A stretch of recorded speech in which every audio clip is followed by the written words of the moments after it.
Hello everyone, welcome to second part of the Blue Run through Stray Guts. With me is my friend Aetherius. Aetherius, I will butcher that every time I try to pronounce it. I think you're good. I think you're fine. Like, I respond to it. Like, it peaks whatever part of my brain you hear when you like hear your name. So you're good. I mean, you're lucky that you went with Aetherius because I cannot figure a shorter version of that to call you. So. Mm. Yeah, I'll work on it. I'll think about that. What like a more concise version is. The reason why my socials are Vampire Himbo is because how difficult I think spelling Aetherius Bordeaux is for some folks. But yeah, no, thank you for having me. I mean, I'm excited for part two. Part one, as you can see at the bottom of the screen here, is available on Ladybug's YouTube. Definitely check that out. There is a character here named Apollo that I have opinions about, that I have theories about. And Ladybug is insistent that there's going to be a moment where I gain some context that will put his whole sad boy shtick, his whole sad wet cat thing in perspective. I am eager to see that because without context, and again, I think that this is like my dislike of him is like a deep projection. I'm like, you can't be the sad boy. There's only room for one of us here, Apollo, and you can't be the sad himbo. That role has been taken.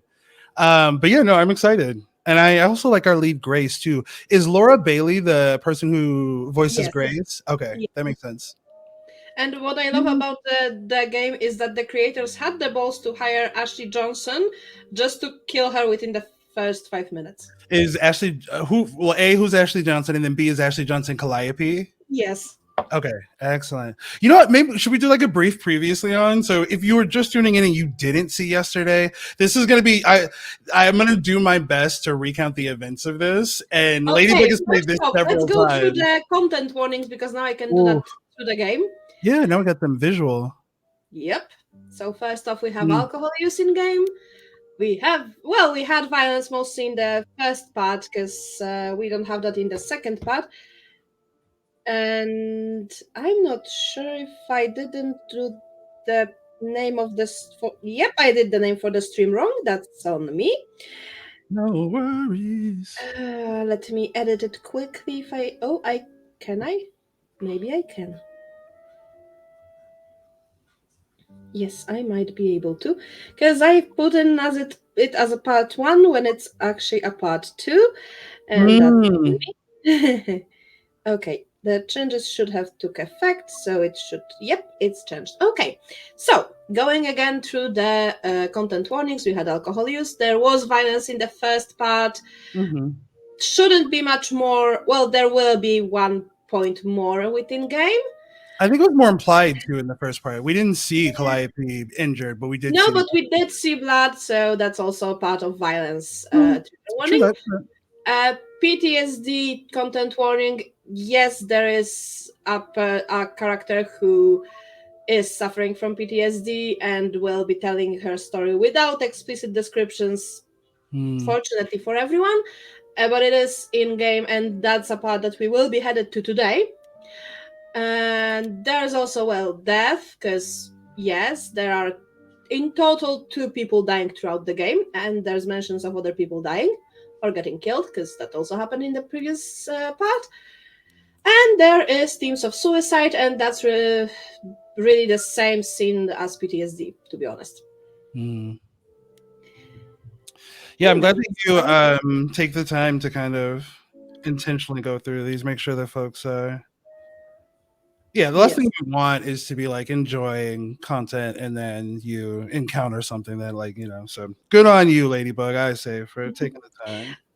To be honest, I did forgot about those in the previous runs. Apart from you did it. You didn't go through the put on screen, but you did say trigger warning, and then you read off some things. I do remember that. Yes, and I did that in one part of the red run through too, but I didn't do that in the player's choice, and I didn't do that in all of the parts for the red playthrough, which is my fault because I just didn't think that far ahead because my brain focused on we are playing the game and forgot that content warnings might be useful for this one. Yeah. It does. You know, I'm interested in. I think that this has been an interesting interpretation in Greek mythology so far. Um, yeah, I'm interested to see what happens. I'm hoping that this next piece is pan heavy. That we get like a big old heavy dose of pan. Um, Yeah, I'm excited. Oh yeah, very quick recap. We are Grace, right? We are a Yes. musician. We sing. We have a friend named Freddie who's super super dope. And may or may not parentheses verbal parentheses and may or may not have more than platonic feelings for us, possibly maybe. Um, then there is Calliope, who is the person that comes in, sings for Grace. They kind of sing together, and then a short while later, Calliope is mysteriously stabbed and is bleeding, and we don't know who the culprit is. But Grace sucks up some kind of like weird soul orb thing, and like she then becomes she takes the what is it called? Eidolon, right? The Yeah. Eidolon that makes her look at me remembering things. She takes the Eidolon and becomes a muse of like famous Greek mythology, and that becomes kind of the narrative vehicle for why this is a musical, for why this video game is a musical. Like the power of the muse within this universe is that just being around people, you can make them sing their literal hearts out. They will just, no Yes. filter, sing all of their pain. So expect a lot of that. Yeah, I'm trying to think of every. We meet Apollo, who's just like this shirtless, himbo, who's just coming for my wig. He's coming for my spot. There can only be like one sad himbo. It's like Highlander, and I will reign victorious. Separate from that, Apollo is Apollo from Greek mythology. He has an oracle who calls him Paul, and he has some kind of complicated relationship with our murder victim Calliope that we don't know the full extent of. But when Grace presses him and asks him, did you kill her in the middle of a song? He's like, yes, I did. But I don't think he meant it literally. I think he means that like figuratively he maybe set things in motion, or his behavior in the past allowed this to happen, or maybe set this course of actions in motion. Oh, you'll see. um I'm forgetting the most important part of this playthrough, which is pan. And this is so perfect, it's kismet, because I Ladybug asked me to do the blue route and I didn't know anything about it. And in like doing it and learning A, who the love interest is, and then B, just the responses, this is very much the route I would be choosing, that I would be like kind of going down where this.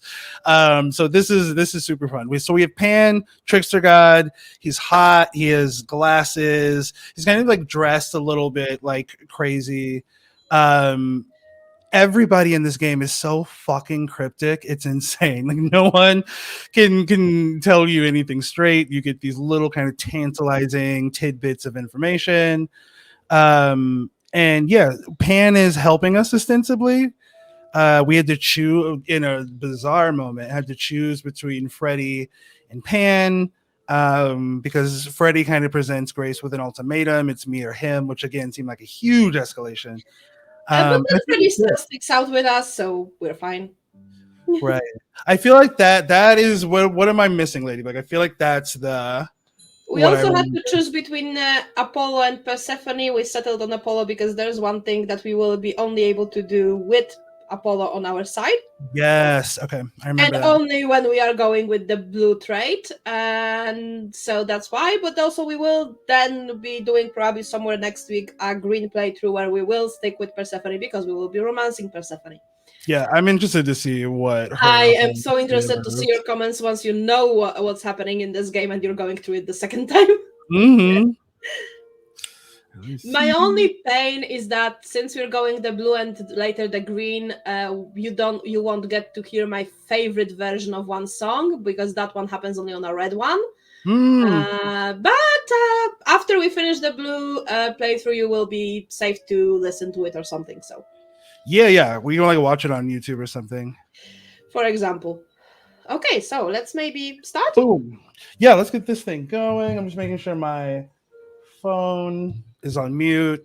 Hate my phone. Phones are stress Okay, so machines. who do we go to talk to first? Easy. We're talking to Pan Yeah, why did I immediately. bother to ask? Yeah, yeah. I just like his he gives me like chaotic neutral energy that I just am really here for. Oh, he's always chaotic neutral. I'd say hello, Grace, but I'm afraid that look on your face might be catching. I just. What is this place? It's a garden, darling. Surely even mortals have them. Very pretty. This building. All those people I pass getting up here. Are they all idols? Oh, at least some of them. Welcome to Olympus, dear Grace. Our home hidden away in plain sight. Marvelous, isn't it? Let's make out, Pan. Not so soon. Not so soon. You tried to repress that, but my brain won the battle on that one. Is Olympus hidden? I've passed this part of the city 100 times. I've never seen this building. Was it always here? Or Our Lady Hecate provides glamours that allow certain things to go unseen, such as my glorious horns. He's making the horns work, guys, Needless to honestly. say, those invited see it. Those who aren't see exactly what they expect. It's not anywhere as grand as in the old country, but it serves its purpose.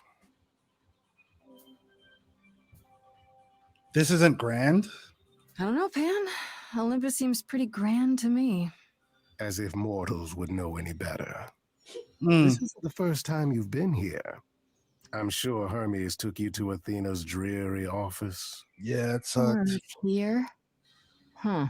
Good one, that Hermes. Almost as dull-witted as the original, but biddable. How many idols are there? How many idols are there? I've met, what, less than 12? Oh, I don't know, 20, 30. Our numbers have dwindled so much I've stopped keeping track. I didn't know there were that many gods. We're not all equally legendary, it's true. Some idols were barely worshipped, others not at all. Indeed, not all of us are idols. Some are merely immortal. Hangers-on, if you will. You'll meet them all, given time. Do most idols live here? Idols live here? I mean, Calliope didn't, obviously. Apollo doesn't either.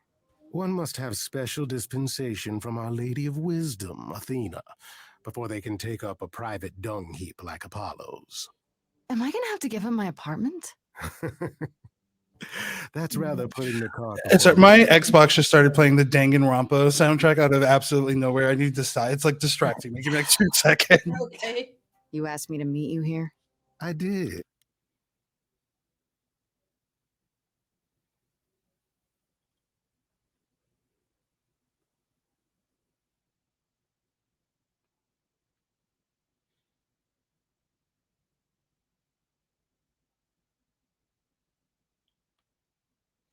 I can't hear you. Woo! Yeah, sorry. You know, I'm serving 2020 like early pandemic realness right there. I don't even remember what I was saying. It was nothing of import, but I'm excited. Let's go. As I recall, you owe me a favor that I now wish to collect, if you'd be so kind. Ooh, okay. I was expecting this. Oh, sure. I'm totally in a position to help others right now. Lay it on. Here's the thing. A friend has begged for my help, and you're far better suited than I to offer what he requires. I'll give you a key to reach the reliquary where he resides. Everybody, every god in this game is so cryptic. It is just insane. It is also where you'll find the lovely Hecate.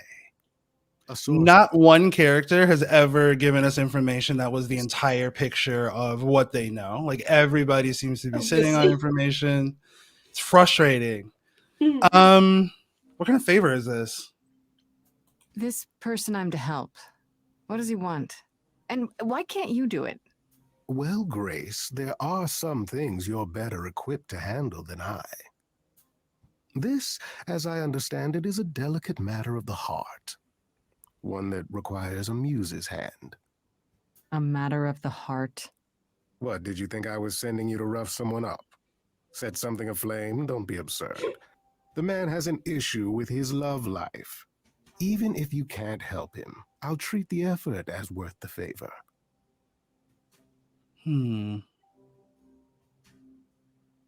What is a reliquary? What is this reliquary? Doesn't that have something to do with the bones of saints or something? Not those relics. Our relics. The relics of ancient gods. Okay. Magical treasures collected over thousands of years. Books, mainly. We store them in a faraway place so no one unsavory can get their hands on them. Unsavory like you? Unsavory like most. Athena has decreed that these relics are not to be used by any save Hecate and herself. A rather dull waste of so much amassed knowledge and power, but who am I to judge? I'm not leader of the chorus. Is the reliquary dangerous? If these relics are off limits, does that mean they're dangerous? Some, but I'm not asking you to chase after any of that nonsense. In fact, I'd advise against it. But what if one of those relics could help me? My, such an adventurer you are. It's possible, but ask Hecate first. She, and I mean this with complete and uncharacteristic seriousness, is not an idol you or anyone wishes to cross. Good to know. We're going to lock that little morsel of information. Don't fuck with Hecate. Would Hecate really help me? This Hecate, do you think she could help me? If she's of a mind. She is the goddess of dark magic, the creator of all our marvelous glamours. If anyone can help you, it is she. And if she's not? I'm assuming glamours is referring to whatever magical effort makes them look normal to like normal people. Yep. Expected to do everything, can I? That's it? So that's it? Fix up someone's love life? Nothing trickier than that? Oh, the way you talk, Grace. It makes me blush. Uh-oh. It's just I that... trade favors, Grace.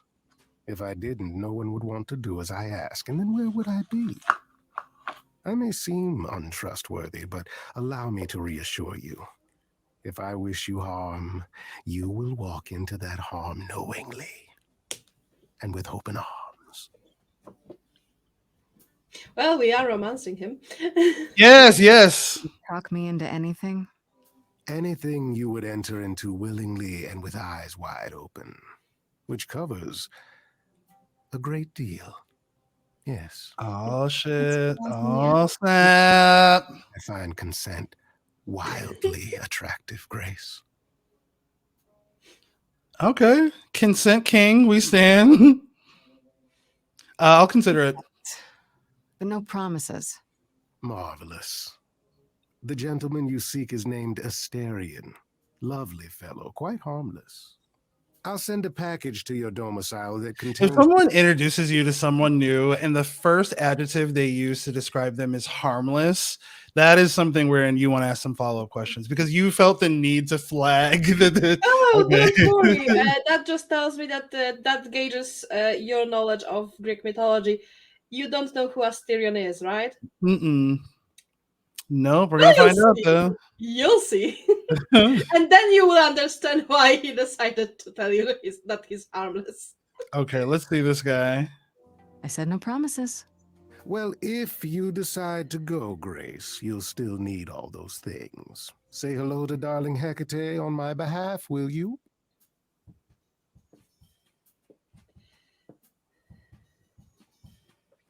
Okay, who next? We do need to talk to people before we go anywhere, so. Okay, let's talk to Persephone.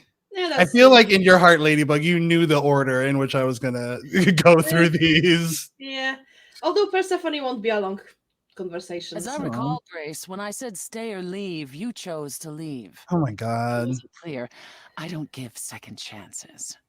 Or did you have some other reason for darkening my doorstep?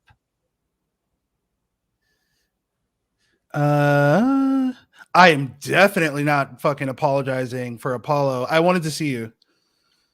I wanted to see you again. Make sure there were no hard feelings. Oh, so it's a social visit then. Oh, let me be clear. There are no hard feelings. There are no feelings at all. What a bad You bitch. came, I'm into you got what you Persephone. wanted, you left. Wherever you need to go next, I'm sure Apollo can take you. No, he can't. Well, You we need know what me. to You do. haven't Hell considered yeah. maybe you need me for your plans? What would you know of my plans? Just that you have them. And if you need anything, it's allies. Allies like me. Ever persistent. You remind me of her a little. Of who? Calliope? It's an interesting offer, Grace. I'll consider it, truly. As I said, it's not a long conversation. Yeah. Let's Okay. not go on. Sure. Fine. I guess. Well, we disagree on Apollo. What can I tell you? I absolutely I adore see him. back. What do you mean? I love Apollo and his different colored hair, eyebrows, and beard. Me to call you because Paul here still hasn't figured out how to use a phone. That's not true. I know how. I just don't like them. They're confusing. Anyhow, I've been contemplating our list of suspects, and I think Pan is someone we need to consider.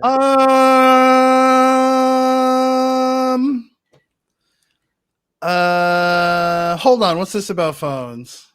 Wait. You don't like phones? I just don't like talking to people I can't see. No, it's the ringtones. They scare the crap out of him. I kid you not. I'm not frightened. Only a child would be frightened. They're just very loud. Yeah. Can we return to the subject of Pan, please? Why are you talking about Pan?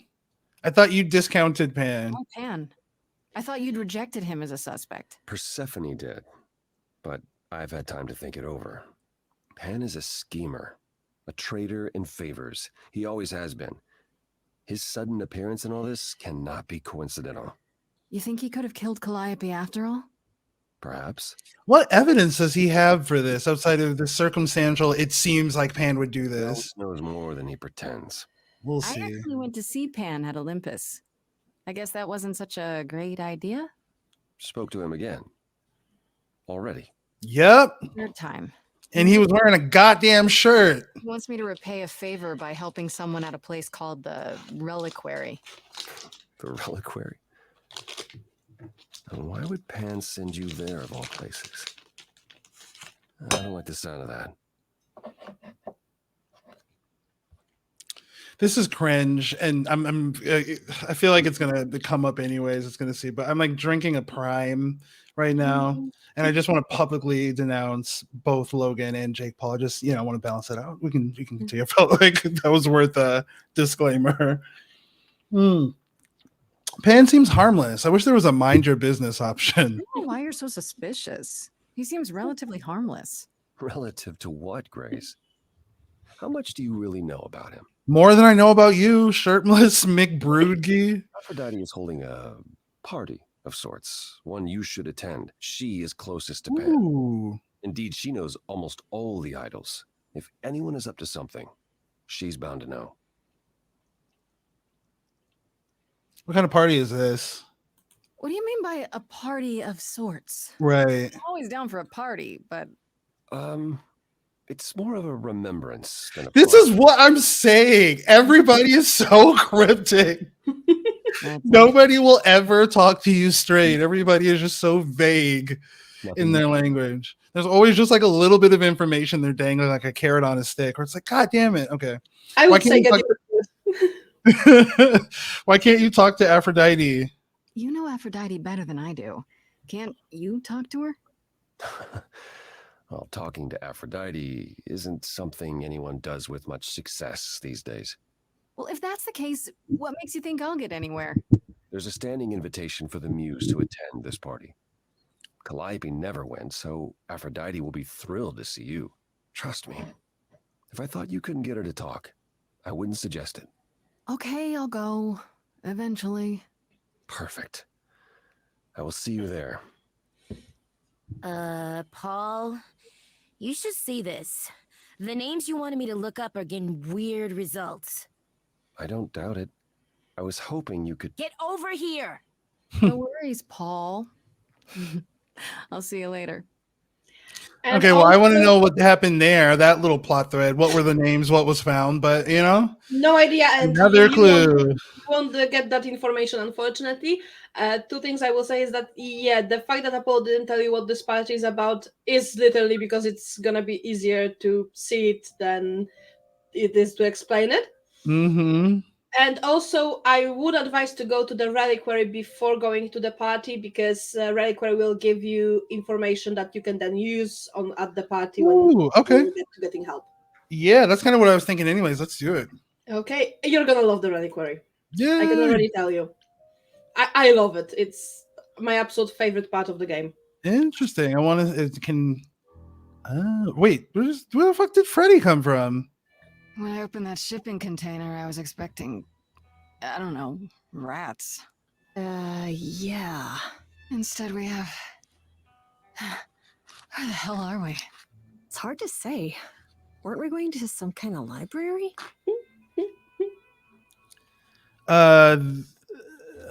Wait. What are they doing? They're going to a library for what? Remind me.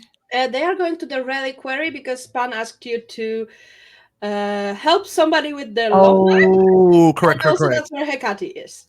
Got it. And this reliquary was supposed to be full of books. Let's be honest with our good friend Freddie here and say this might not be safe, because it might not be. We don't know that. Maybe I shouldn't have brought you here. I live for danger. This isn't D&D, Freddy. Idols, She said the thing. She said the thing. Hey, there is literally no better preparation for facing a world of gods and magic. Plus, my initiative is ace. They knew what they were doing. You are such a nerd. Speaking of, how much do you actually know about Hecate? And Oh my god! Can you imagine like a meta in-game mini game where these characters play D&D, like Apollo, Freddy, Persephone, Grace? That I would pay to see. Unfortunately, we only get the snippet about the fact that Freddy plays. Yeah, I want to see them all at a table. I think that'd be amazing. About this idol we're helping. The idol we're here to help is named Asterion. And you know who that is, right? No, tell me. That's the Minotaur's real name. You know? Oh, okay. Lives in a giant labyrinth. Pan did not mention that. Why am I not surprised? Freddie. So now do you know why Pan told you that Asterion is harmless? Mm-hmm. Is the Minotaur dangerous? I'm so glad that Freddy is such a nerd and like has all of this like in the chamber ready to go. Do you? Well, traditionally he eats people, but he was also supposed to have been slain by the hero Theseus. Well, not so slain after all. Pan says he has a problem with his love life.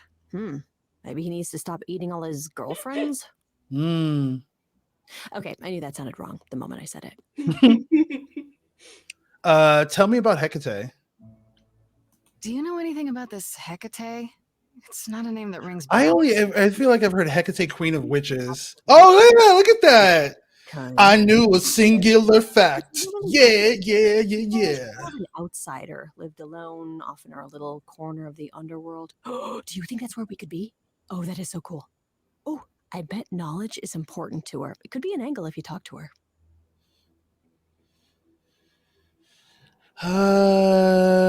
Good idea. That sounds good, yeah. Hey, Hecate, I love your library. So much knowledge. Wow. She says, knowing full well she's the smartest person I've ever met. If I'm The so walking smart, Google. how am I in this? It's not a predicament, Grace. It's an adventure. I think everybody needs a Freddy. Yes, and yes, in this game she is our walking, talking encyclopedia of Greek mythology. We should go in. We should go inside instead of standing out here in the fog.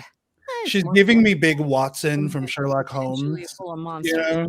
Yeah, she's very, very. I like the dynamic between her and Grace. Doing that favor for Pan?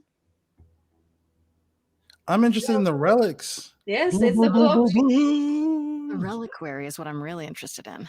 Ooh, a plan C. Go on. There has to be some magical relic that could help me out. The trick will be finding it and getting my hands on it. That will be a trick. Yeah. I love your plans.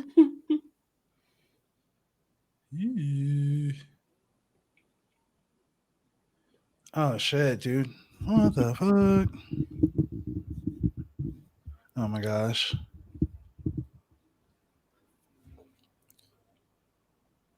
I guess the Titan thing is literal, huh? Mortals within the reliquary. Who permits this intrusion, this sacrilege? This knowledge is not meant for the likes of you. I shall grind you into the dust from whence you came. Counter suggestion: we don't do that, and you don't murder us. Run, Freddy. Let's let Freddy get the fuck out of here. Buddy, I'll handle this. Stay where you are. No God more damn will it. you learn of the reliquary's existence and live to tell the tale. Freddy special. Yes. Blue. Immortal. She's special. And she already knows about the idols. We have been revealed. We are Oh my god. What?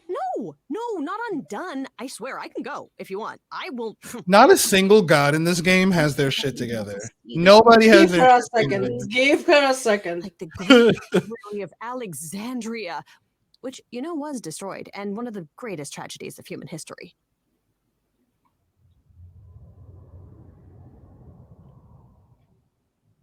I have created this sanctuary at great cost. Knowledge is fragile and must be respected. Let's start over. Maybe we should start over. My name's Grace. It's a pleasure to meet you. No, you cannot be Grace. Sure am. Then Calliope is dead. Is that now? I thought that was not for another 11 months yet. What? You knew it would happen? Wait, what? You knew? Thank you. I swear, Grace and we're here. No, I Getting am not Grace. informed of this for another 11 months and 3 days. Or I could just tell you now? That cannot be. It is written. Yes, it's right here. Calliope joins Grace's band. They become friends. Months later, there is an automobile accident and... An accident? That's not what happened. Are you saying the books are wrong? Literally, yep. You have a hell yeah. Gosh, the blue ones are the best. But this cannot be.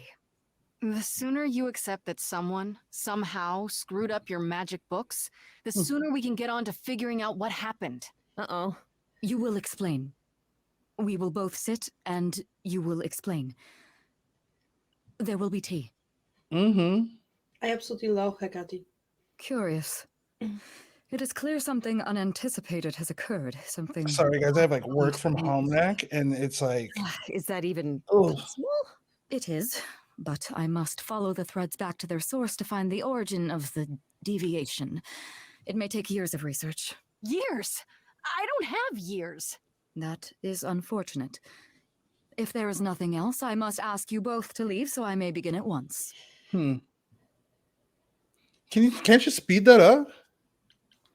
Is there no way to speed that up? Whoever's behind it might be the murderer. Such threads are not so easily untangled. I must consult the Moirai, if indeed they are Moirai? those responsible. The Moi what? You know them as the Fates.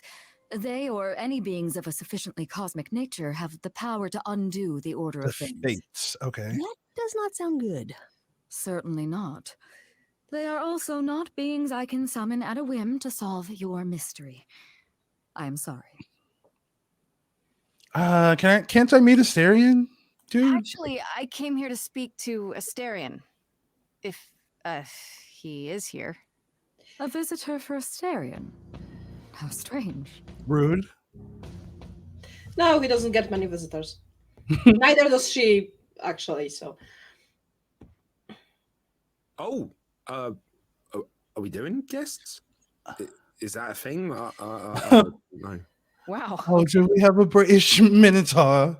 Got a Minotaur with a British accent. I love it. And this is Grace.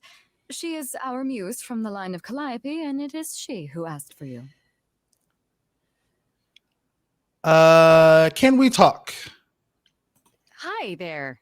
Can we talk somewhere in private? Talk? What, you and me? Why? What about? You know, about a delicate matter that maybe you needed help with. Oh, no, no idea what you're talking about. No delegates here. There What? you have it, Grace. I believe now is the time when you leave. But Hecate is like, can you fucking leave? Can you get out, please? It's time. are you She's sure about that? Because I'm not going. It is written. she's just Did you hear not that? big on emotions. Pan sends me all this Mhm. way, and Asterion won't even talk to us? Maybe there's another Asterion? Yeah, more likely Pan's got me chasing my tail. This was pointless. Well, I don't think we're getting back inside. Oh, that Pan, that trickster. He's always just sending us on wild goose chases. Ooh. Since this is such like a Pan-centric playthrough, I'm gonna say I go back to Pan. I go back to Pan and tell him the Minotaur didn't want a favor after all. I guess, but didn't it seem really odd to you that, do you hear what I'm hearing? Oh, Also, from fun things, the person voicing Asterion Mhm. is Raoul Coley. Is who? Raoul Coley. What else do they voice? Okay, have you seen a TV series called iZombie? Eyes on Me? No. Okay, what else? Because that was the easiest one for me.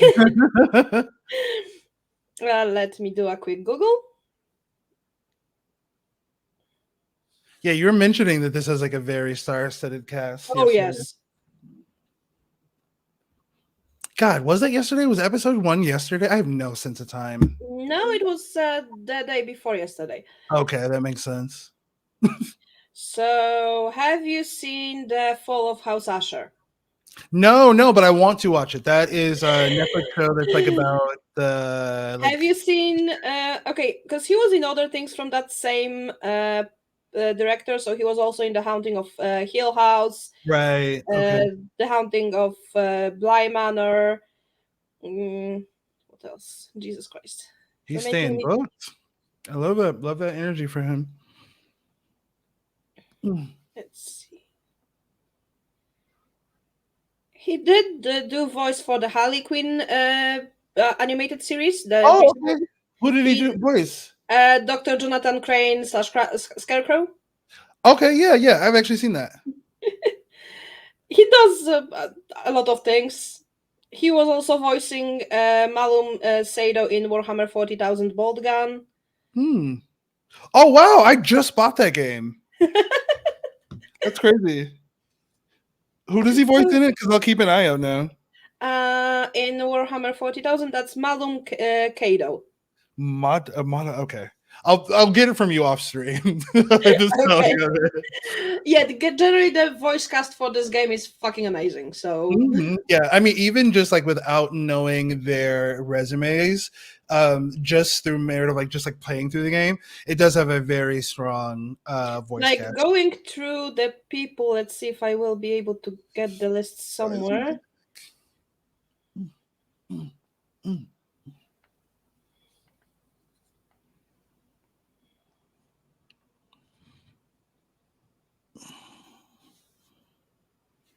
Okay, I do have the IMDb page, so that should be easier for the cast. So of course you know that Laura Bailey is voicing Grace. Yeah. Apollo is voiced by Troy Baker.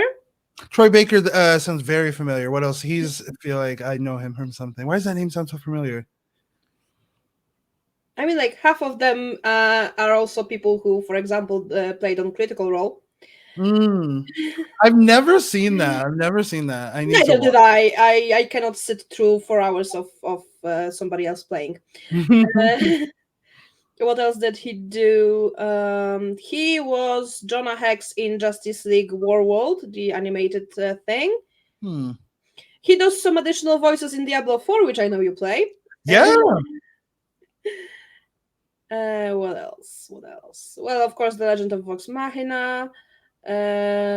Yeah, in the animation actually also he gave voice to Sildar. Mm, mm, mm, mm.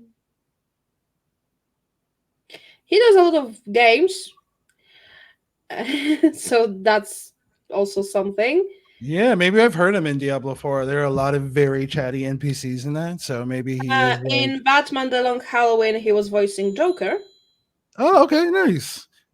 That's a pretty big lift. That's like a huge Yeah. responsibility. Such an iconic character, and people have like such a preconception of what makes a good Joker and doesn't make a good Joker. Yeah. I Fascinating. mean, for me, there's only one Joker, and that's Mark Hamill, but that's me. I'm trying to think who's my Joker. Probably Heath Ledger, I guess. You know? I mean, he did a good job. As long as we're not going into that aberration that happened in Suicide Squad, we're good. Yeah, no, my favorite Joker is Jared Leto. No, that wasn't fucking Joker. That was a Joker wannabe at best. That was like a Joker fuckboy, like a So, fuckboy cosplaying. going next to the voice cast, we do have Mary Elizabeth McGlynn voicing Persephone. Okay. She does a very good job. Yes. All of them do a good job of emoting. I think that they really took the material, the script, and nobody feels off. Sometimes with like video game voice acting, it can be very spotty. It sounds to me, and this probably didn't happen, but I think that this is a credit to the quality of the voice acting. It often sounds like they recorded this, or it feels like they recorded it just talking to each other in the same room. They have this very kind of like natural flow to the conversations. But what is Mary something been in? Let's see, Mary Elizabeth McGlynn. Let me see.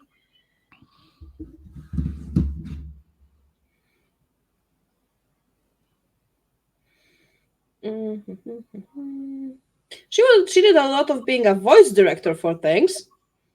Like, for example, among other things, Dragon Age Absolution, Legend of Vox Machina, and other things like that, where she was a voice director. But as an actress, let's see where we can find her. Some additional voices for Diablo 4.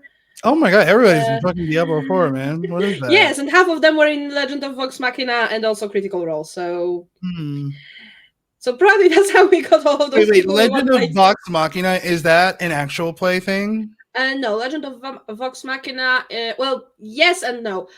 So basically, Legend of Vox Machina is one of the games that Critical Role did, and now there's an animated series based off of that campaign. That's super fun. I don't know. Like, I have not seen Critical Role, and when I told that to somebody at an in-person table that I was playing at, like my local game store, support your local game store, like a long time ago, when I told him that I had not seen it after we had a session, it was super fun. I was like, oh my god, a TTRPG, like baby.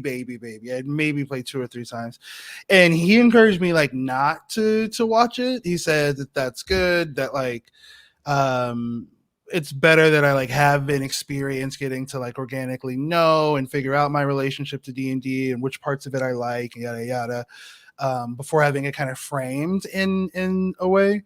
So I haven't seen it, and I'm not gonna never watch it, but yeah, I also, my attention span, you know, you're saying it's 4 hours.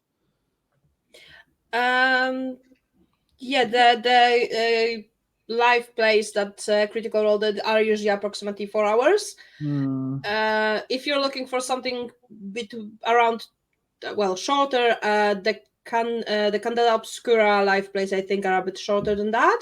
I think they're closer to 2 hours. And Candela Obscura seems like a fantastic TTRPG, to be honest. Yes, I played one time, and it is the lore for that is fascinating. I really like what they did there. But also, as I'm going through the cast, they have all. I find many of them voiced something for Diablo 4. I love that. One thing that's really good about They have set it up so that like the navigating how these disparate player characters all kind of come together in a group and rise to the occasion is a lot easier there, because I feel like they have really kind of like built that in, and that is something I definitely appreciate. Yeah, another person I know is from the Critical Role part of people is Anjali Bhimani, who's voicing Medusa, which you will get to later on. And Anjali is also amazing at that. We have Erika Ishii as Hermes. We have... Oh, shout out to Aaron. I didn't even see that. Thank you if you're lurking and you can hear this in the background. And also, which is, well, my favorite because I absolutely adore the actress. Athena is being wait, voiced no. I messed up. I muted my like entire life. Give me 1 second. I didn't hear. Okay, what did I say? Say it again. I now can hear myself. Oh, okay. Let me see. Can you still hear yourself? Let's see. No longer. Okay, perfect. Okay, so my favorite of the actors that they have for this is the fact that Athena is being voiced by Felicia Day. Oh, okay. Yeah, I remember her from the Guild back in the day. Oh, she did so many things, and usually that's nerdy stuff. You know, she also did. This is so random. This is like such a random like credit of hers to throw up in the span of everything she's been in. But there was a Dragon Age 2 DLC that was built around a character that she voiced. Like the entire story kind of hinged around this like thief character. You get to play with her character like as a party member for a little bit. But I don't know why, like if we do word association and I hear Felicia Day, it's the first thing I think about. I don't even remember the elf's name, but it's like the first. That in well, the Guild. at least you have that. There are a lot of people who hear Felicia Day and think Supernatural. Oh yeah. I watched a video essay where they didn't talk about the entire plot of Supernatural, but they did talk about like the how women were treated narratively in that. Both in terms of like how the story was written, but then also how the fans would react. Apparently, like Supernatural fans, if they got paired with one of the brothers, people would like hate them. They'd get like hate from stuff. And apparently Felicia Day's character, and again, I haven't seen this, I just like have heard about it in a video essay. Apparently Felicia Day's character was the one exception to that. She was the because she wasn't interested in either of the brothers. She had different. Well, she had very much the same interest romantically as them. So. Oh, got it. Okay. See, like that, it's so crazy. That makes sense then. Like, why? Because I feel like they may have shared that in the video essay, but that makes the one exception is that, like, interesting. She basically had her own storyline within that series, so that was kind of fun, and that's how most people know her. I've seen her before, and I've seen and heard her after, so I'm not one of those. Although I did do that to myself and watched the entire Supernatural series from the first season to the last. Wow! Which I will like tell an applause soundboard right now. I mean, the thing is, the original plan was for 5 seasons, and unfortunately, it shows. You know what? I've seen the first 5 seasons. I've seen the first. Like, I'm like, I feel like I'm coming. Good. You don't need to watch anything after that. I agree with you because I think I stopped watching in season 6. Season 5 is where there's like that big kind of like one of them is going to hell type thing where it's like it feels very apocalyptic. And the stopping of the apocalypse and all shit like that. Yeah, I remember that. The thing they decided to do from then on is to escalate to higher, to bigger issues. Like we've dealt with apocalypse. Okay, we need something bigger. Yeah, and then something bigger for the next season, and something bigger for the next season. It escalated to something so amazingly weird.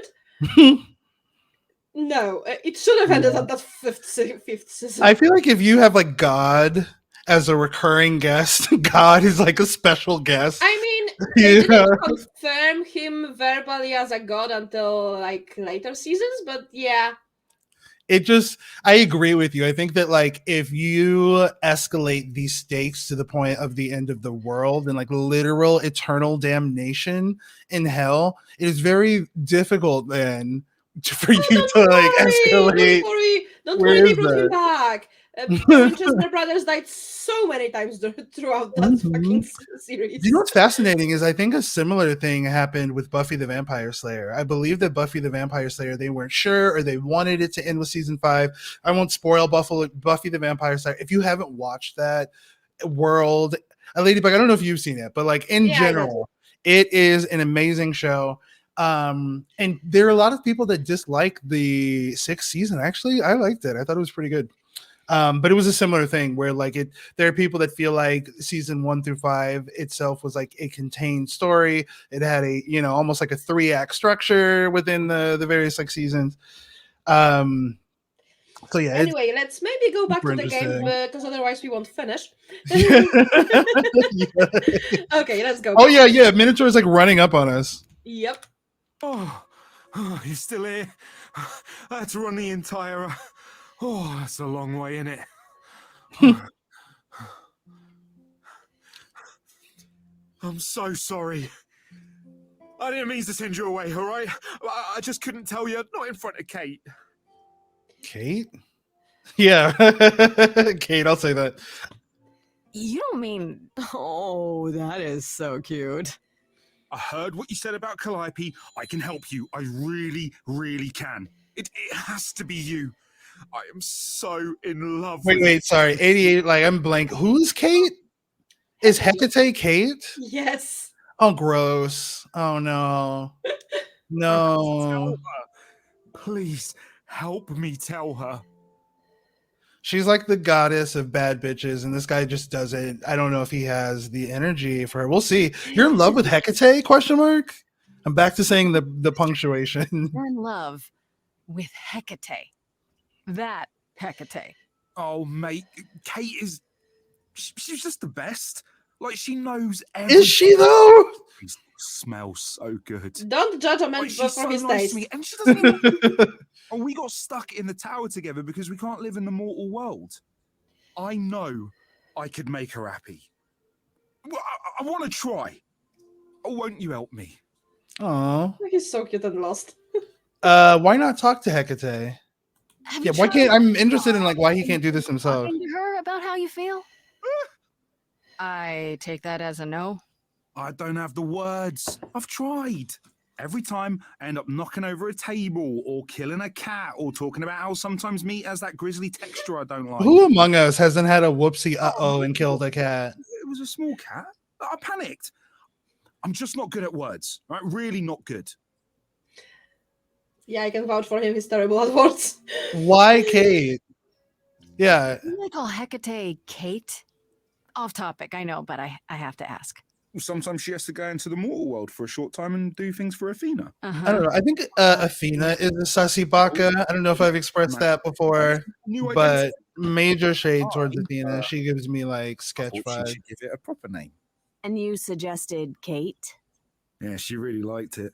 She said, "Thank you, Asterion." He doesn't need much. I don't know. I feel bad because I'm like a very empathetic person, and I don't know from the information I have about Hecate if she would reciprocate these feelings. So I mean, we can try, and Pan did say as long as we try, he'll count it as a favor, and maybe he'll make out with us. So let's. Do you want to ask this question? And I would advise if you want something comedic to laugh about. Yeah. You're really the Minotaur? Like the monster who roamed a maze and ate people and is supposed to be dead? Well, my father locked me up in a labyrinth, but I never ate anyone. Oh, well, that's good. Except Theseus. But he was a bellend. I don't know who Theseus is, but apparently he was a bellend. So, according to mythology, Theseus was supposed to have slain the Minotaur. Oh, okay, yeah. Apparently, it happened the other way around. Yeah, I like this. Yeah. This like version of the like mythology is a lot more diverse, which I'm into. Like cross like racial background, gender identity, sexuality, body type. It is. I mean, those are those gods transferred into 21st century, so of course things evolve. Mm-hmm. Yeah, it's very, very interesting. And to be honest, seeing Zeus all throughout mythology, they were never that concerned with genders or sexualities or. Oh like yeah, that. Particularly back then. So this is like I feel like they would. That's very on cue for them. So they get it. They figured it out in the Let's assume I help you. Okay, Dot so dot you're dot. in love with Hecate. What is it you think I can do? Mm-hmm. Hughes knows about poetry and the heart and how to make words beautiful. Beautiful. Ask her, but I need good words. You know, please Please. say you'll help me. Please say you'll help me. Doesn't this seem weird? I don't know. Doesn't this feel a little weird? Which part? Helping you woo her with my powers. You heard what Pan said. You can't make anyone do anything they don't want to do. You can only make them say what's in their heart. Yeah, that's the part I can't do.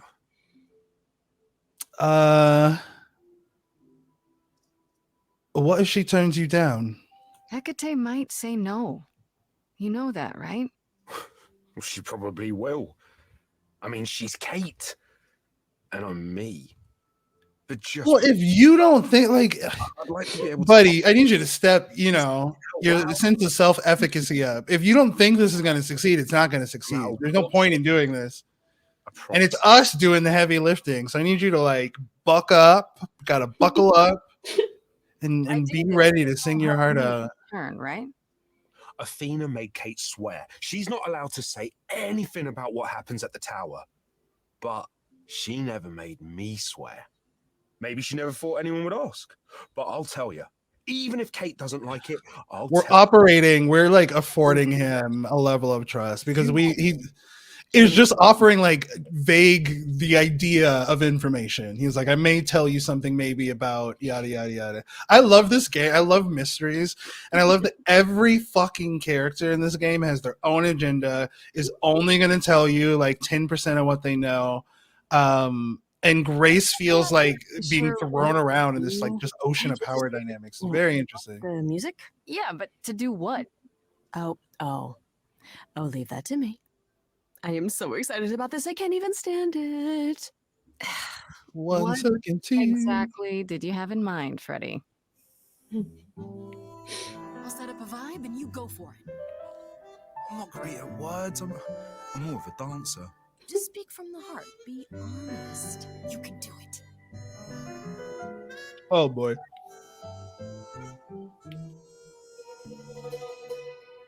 You cast a spell on me. Not literally, obviously. But I feel in summary, you and me are meant to be. 'Cause you put a hex on me. Directly. I'm not blaming you. Let him work it out. Just that metaphorically, shit, can someone help me? Right off the bat, I'm done. 'Cause you've gone all quiet, deafening silence. I'm just joking, having fun. So let's ignore. Oh my gosh. This is fucking like physically painful to endure. It come, it was written, a confession unbidden. You say that you're smitten, perhaps you're possessed. I have one request. Is this real how you feel, or is this part of some elaborate jest? Oh my god, this is gonna like work out. I'm here for it. Not Oh sure. yeah, Grace is in the background, like, you got this. You've cast a spell on me. It's a feeling that's killing. Excuse me, guys. I'm just gonna like interpretive dance throughout this. Categorically. Oh, Katie, it's just you and me. Everything I do for you is perfect for this Minotaur. Minotaur? Cat baboo. Oh god. This shelf all by myself. Long ago, what to do, I do not know. I was dismissive of any true kind of love of my own. Yet I'm not alone. You have always been true. It is all Okay, like look, yeah, I'm shipping it. I love. Is that too weird? I have yet to decide, Asterion. Then, Keep it together, Asterion. Don't lose it. Yeah, you got this, buddy. hey, you've cast a spell on me, and I'm ashamed of what magic. My neck is fucked up, but I'm still dancing. I could have kept my mouth shut, now it's agony. And you Not as bad as you think. feared, and that's what I feared. Someone please rescue me. Stand back, there's nothing to see. Everyone move along. It's the core crash of a song. But you're wrong, make no apology. See, she hasn't disappeared. She is standing right here. When I stand next to you, I don't feel like such a freak. Okay, this is good. Way too. You're not like other gods. She's not like other gods. Are the odds that we're here? Us outsiders should cheer that we found each other. Why didn't you open with that? Oh, Yeah. Right? I was just saying, like, you know. Tempted, but what you're all telling me is nothing will go wrong, for it's destiny. Have you truly considered this carefully? Black magic takes a toll, and if you lose control, the cost is paid by reality. Is my heart worth everything going amiss? I cannot protect you from the dark abyss, so don't dismiss, just resist. You think that I don't know the darkness? You think that I don't know the darkness inside me? You know the stars. British singing. Your history. I love the person I have become. You changed me. Aw. I'm dead inside, but I feel like there are some like synapses firing that are making me feel. I'm like, is this? I forgot what dopamine feels like. This is cute. Come with me. This is for Hecate to say. It is. You might regret that in a second. I cannot Aw. do this, Asterion. The pain you feel now is nothing compared to what would come. But the pain I feel now, Kate, it's killing me. Oh no. You need only say the word. Unfortunately, blue is the only version in which this I have happens. to do this, Grace. I want this. I call on the heralds of an ancient darkness to guide this sweet creature off this Okay, well that's rude. No, she just knows what will happen in future. Well, no, she's like this little creature while he's standing right there. I mean,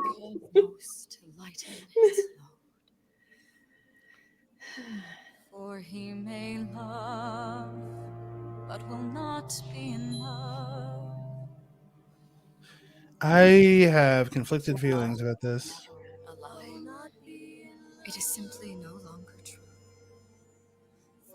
And I know in my heart I am rescuing you. Shout out to Grace and Fred background doing like the doo-wop. I put a spell on you. Oh fuck, man. unfortunately, the blue version is the only one where this happens. They do get together on the other playthroughs, so when we go green, you will get them together. I don't know. Okay. Well, no offense, Kate. I still like you and I all mean, okay, can you pause for a second? I need to unpack this in my head because I'm like wondering, I'm just like working through like the ethics and just like everything that just happened. So like, I guess is there a negative consequence to? I mean, it depends how you consider this. So, she basically, well, she is the goddess of magic, so she is able to make it so that he never loved her, or doesn't love her anymore, or something like that. She is able to do that, Right. and her reservations that are and were kind of said in the song are that she knows that at some point in time this relationship is doomed to fall. Right. I think it's just like it's I mean, the it might be removal like of the feelings that it might is be the like most millennia from now, Hmm. but she still knows it's gonna happen. Right.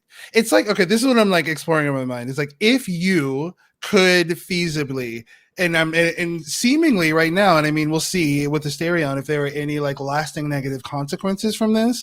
But Not like really. if someone can go in, right, and remove a painful experience, or in this case, like unrequited love, or maybe undealt with trauma, like I'm wondering about the end. I'm like, is that okay? And I feel like if there are no consequences, it is okay, right?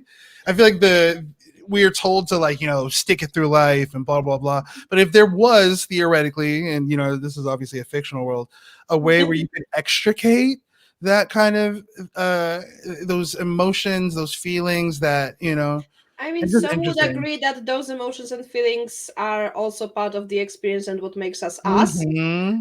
But on the other hand, well, she offered and he accepted the offer. He Yeah. agreed to this. So It was very consensual. I like how they handle that. And I yeah. also love that Pan thinks consent is sexy. I'm like, you know what? We stand a consent. Funnily enough, at least right now, I think most of them are pro consent. I mean, there's no Zeus anymore, and he wasn't the one that was big on consent. Neither was Poseidon, but he's also not around. So, Fuck those guys. that was the previous generation. They were terrible. That's how it works. Every generation like looks sideways at the generation that came before it. Yeah.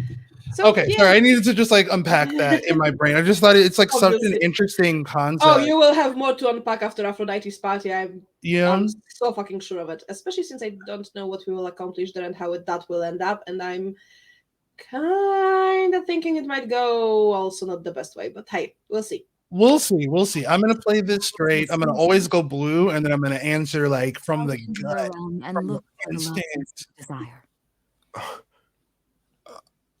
I am. Thank you, Kate. It's not what I wanted, but it's more than I deserve. If I had known you felt so, dear friend, I would have offered it long ago. Aww. As for you, Grace, I thank you for arranging this diversion, however it came to pass.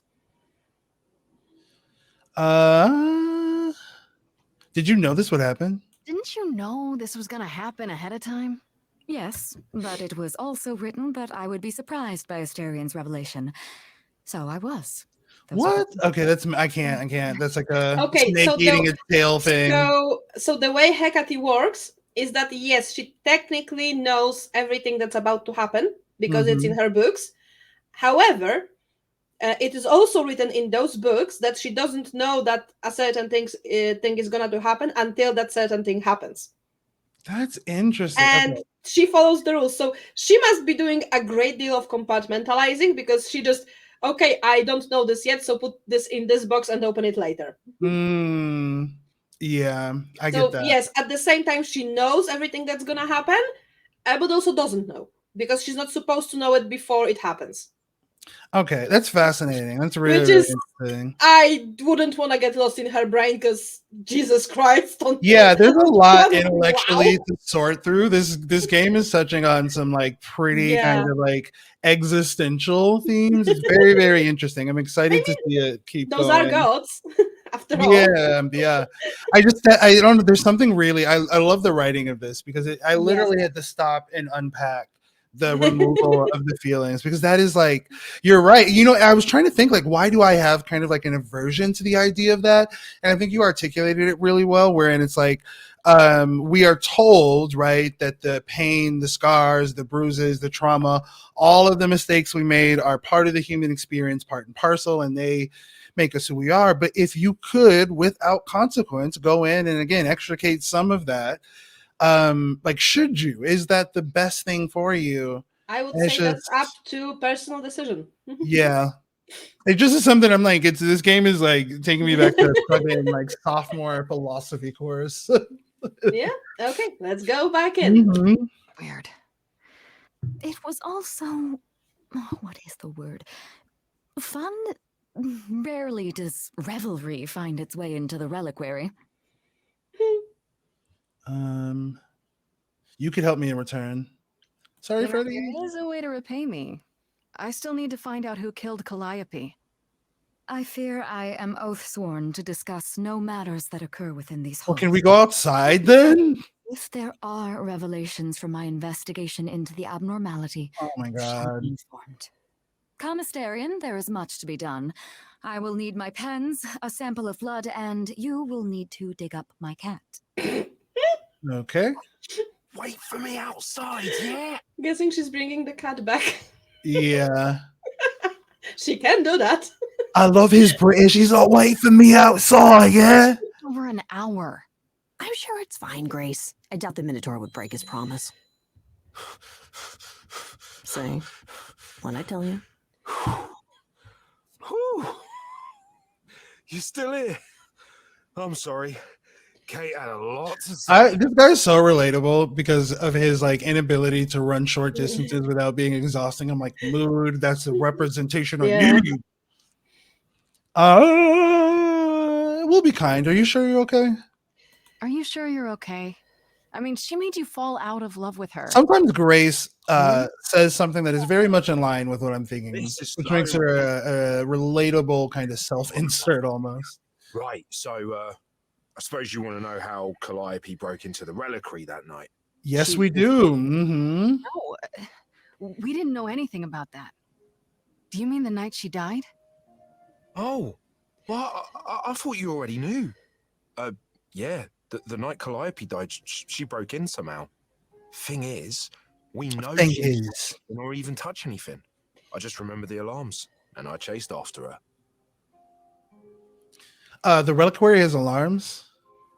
Did you see? And then yes, again, that's my. They always have the questions I want to ask. Like the detective got. I was going to be like, "How do you know nothing was stolen?" There's a lot of protections, magic. I don't know magic, actually. Oh, well, it's just meant to keep the dangerous. Ladybug, this is okay. Hold on. For Grace, this has been like 24 hours, maybe. This is day 2. Yeah, this is a lot. There's a lot to navigate in less than 48 hours. Like, Well, she does have only 7 days to figure shit out, so okay. I would assume she's not sleeping too much. Yeah, I hope not. Like, gosh, this would keep me up. So something happened in the reliquary. We just don't know what exactly.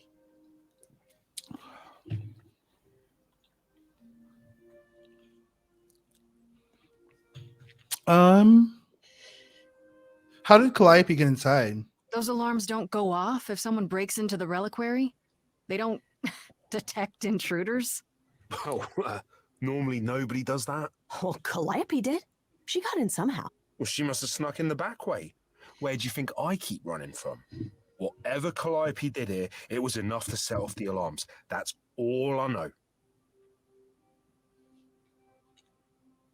How do you know nothing was taken?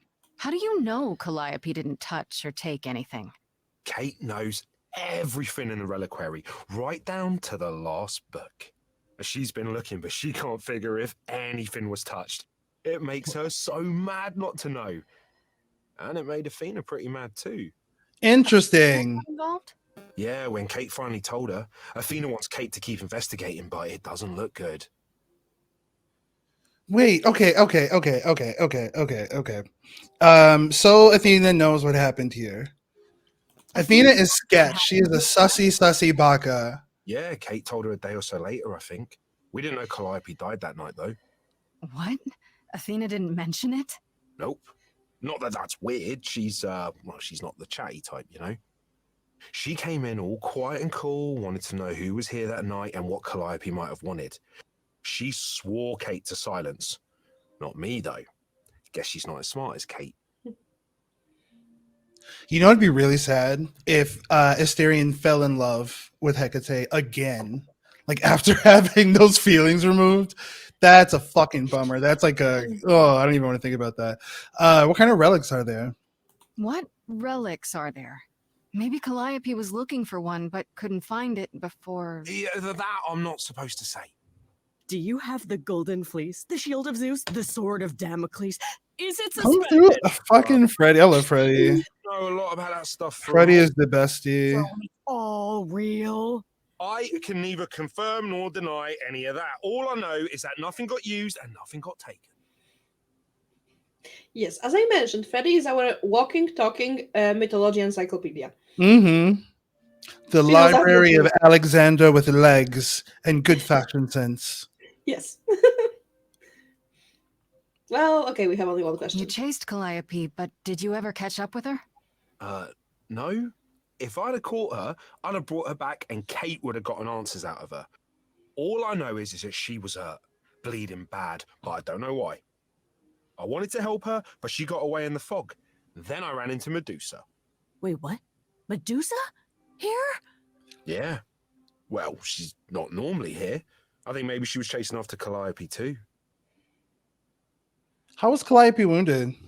How And would- by the way, gang, I'm Midwestern, so I'm like very, very big on phone etiquette. I just want to announce I am putting a threads up about this very stream. So if you see me looking down, that is what I'm doing. So whatever happened to Ladybug Calliope? can tell you that I'm not the best at multitasking, so I'm like, I'm just going to zoom and get this done.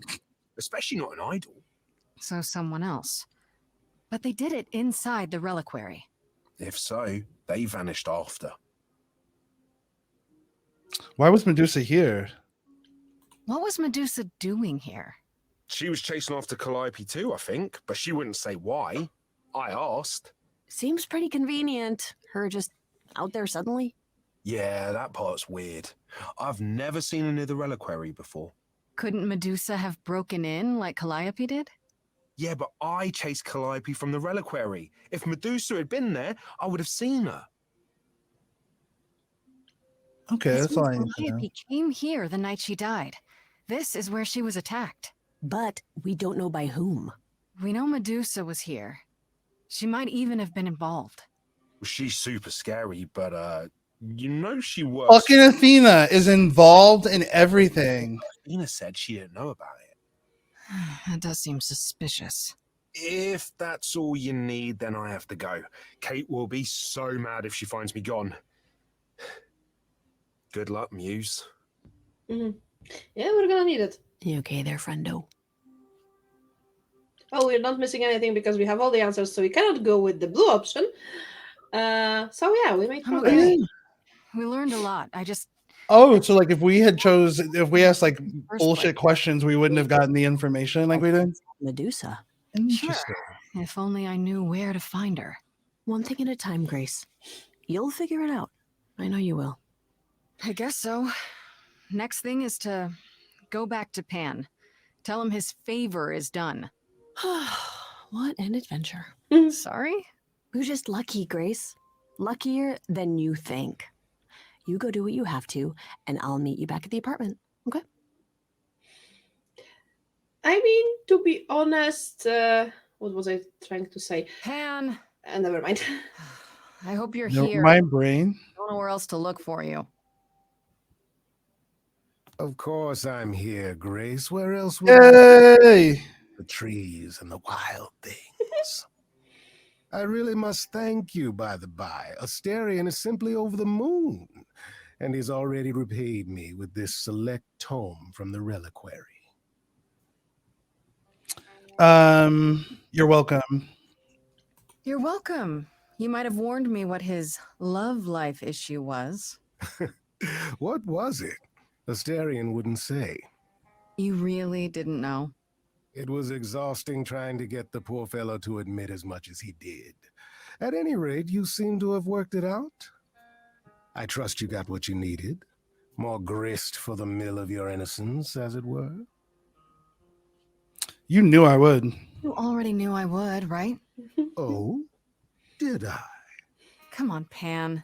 How stupid do you think I am? The place you sent me for this favor just happens to be where Calliope was attacked. You had to know I'd discover that. If you wanted me to know, why not just tell me? What's the angle?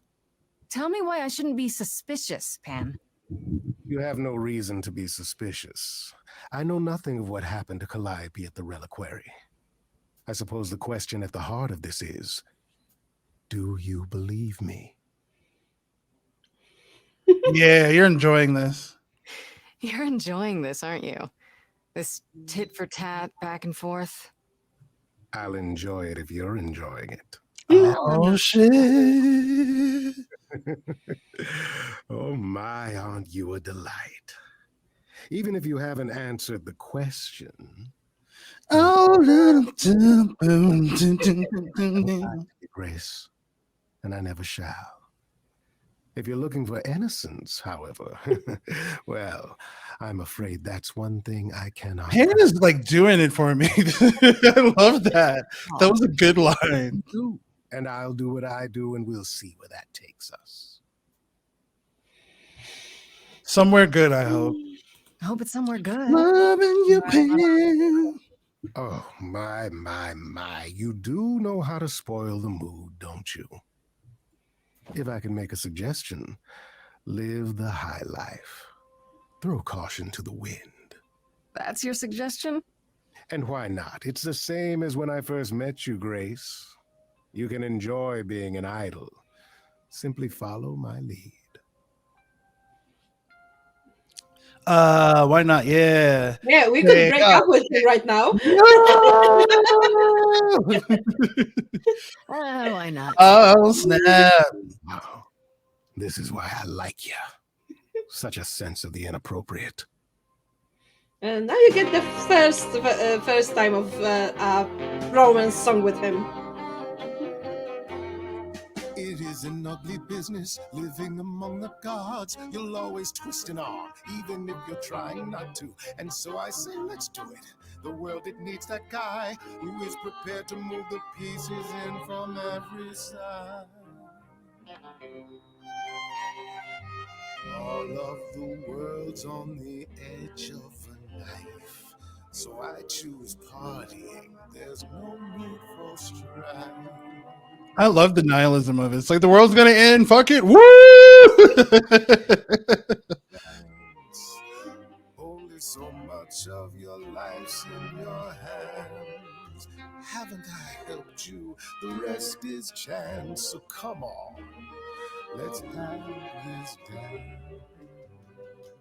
So what, the call was close. We're both alive and well. We'll live to fight another day as far as I can tell. And even if you don't, and I expect you won't, I promise you'll be glad you spent the night with me.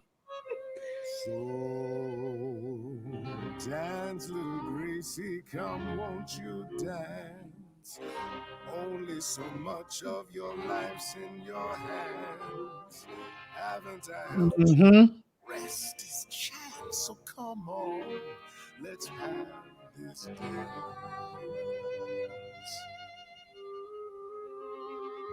You really think I'm so hopeless? Or is it you who's afraid to show me how you really feel? Oh, snap.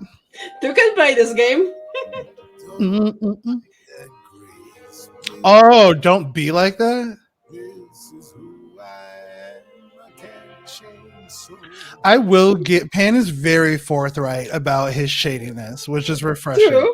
You know what I mean? There's something about that, like the shark that identifies itself as a shark instead of like a shark in a fucking minnow costume. You don't have any hope for me, do you? You're just taking what you can get before it's over. I've seen this story many times, Grace. I've told this story many times. And it always ends the same way. Maybe it won't if we make out. So, I expect. Changing the subject? And how do you even know about that? I'm just trying to be helpful, Grace. In my way. You'll find Medusa at a dingy little club appropriately named the Viper's Nest. Okay. Give her my regards. But do be careful if you call on her, Grace. Medusa is a hideous monster and should be treated as such. She was just cursed by Athena. I mean, I don't know if you know that from mythology. So read me in. Medusa used to be one of the priestesses of Athena, And then Poseidon decided he's not all for consent. And after the fact, Medusa prayed to Athena for help, well, during also. And Athena turned her into a monster.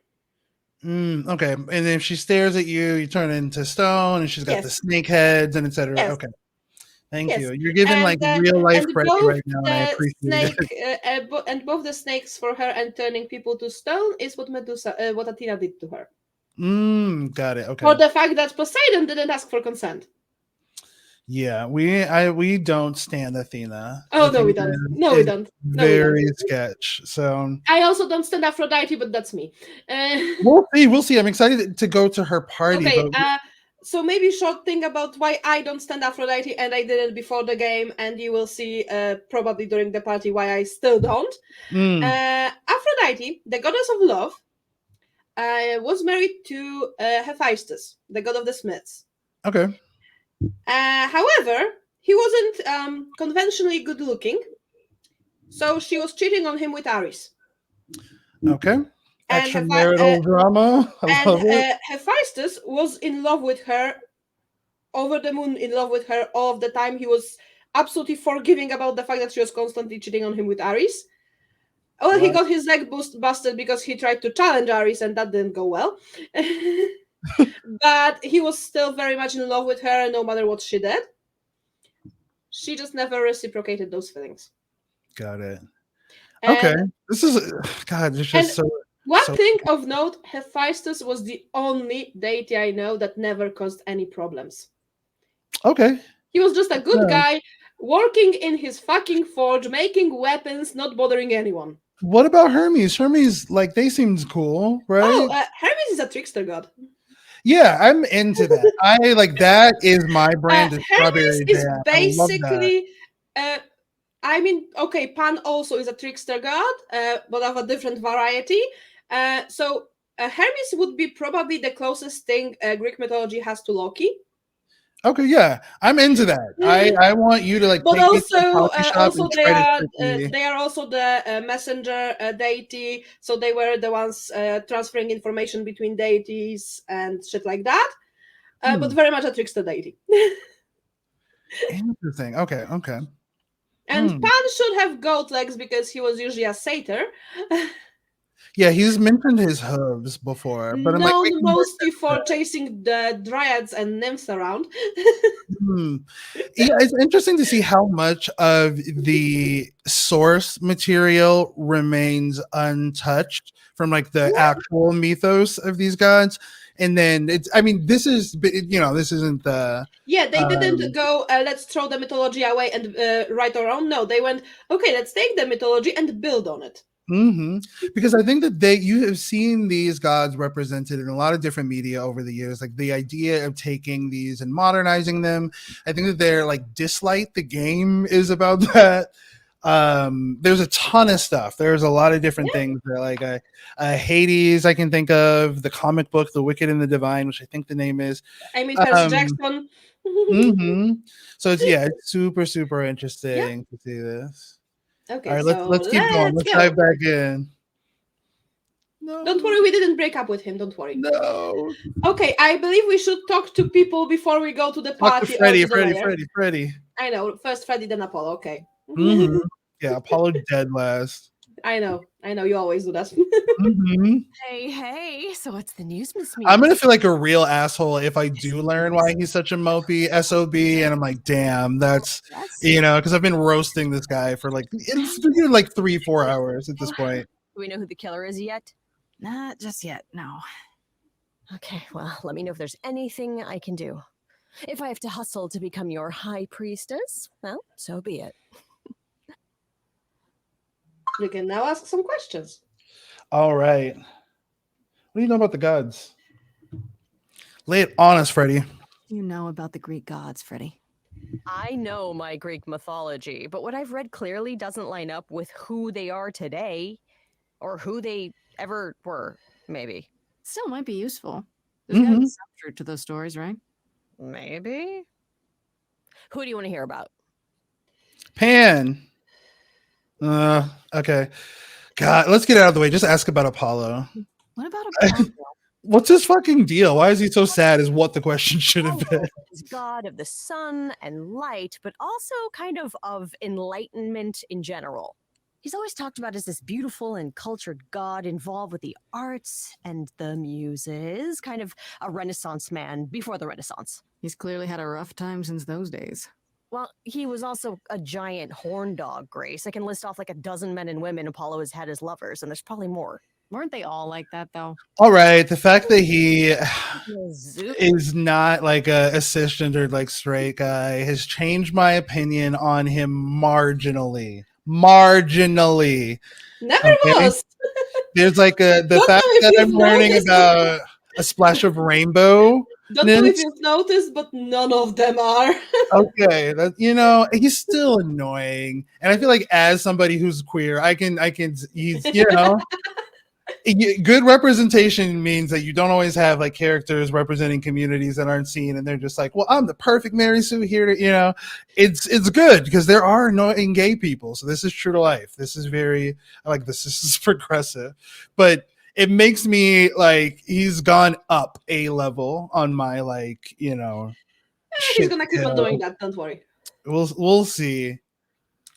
He never assaulted anyone as a swan. And no, they aren't all like that. Our sun god had a reputation. Ask about Persephone.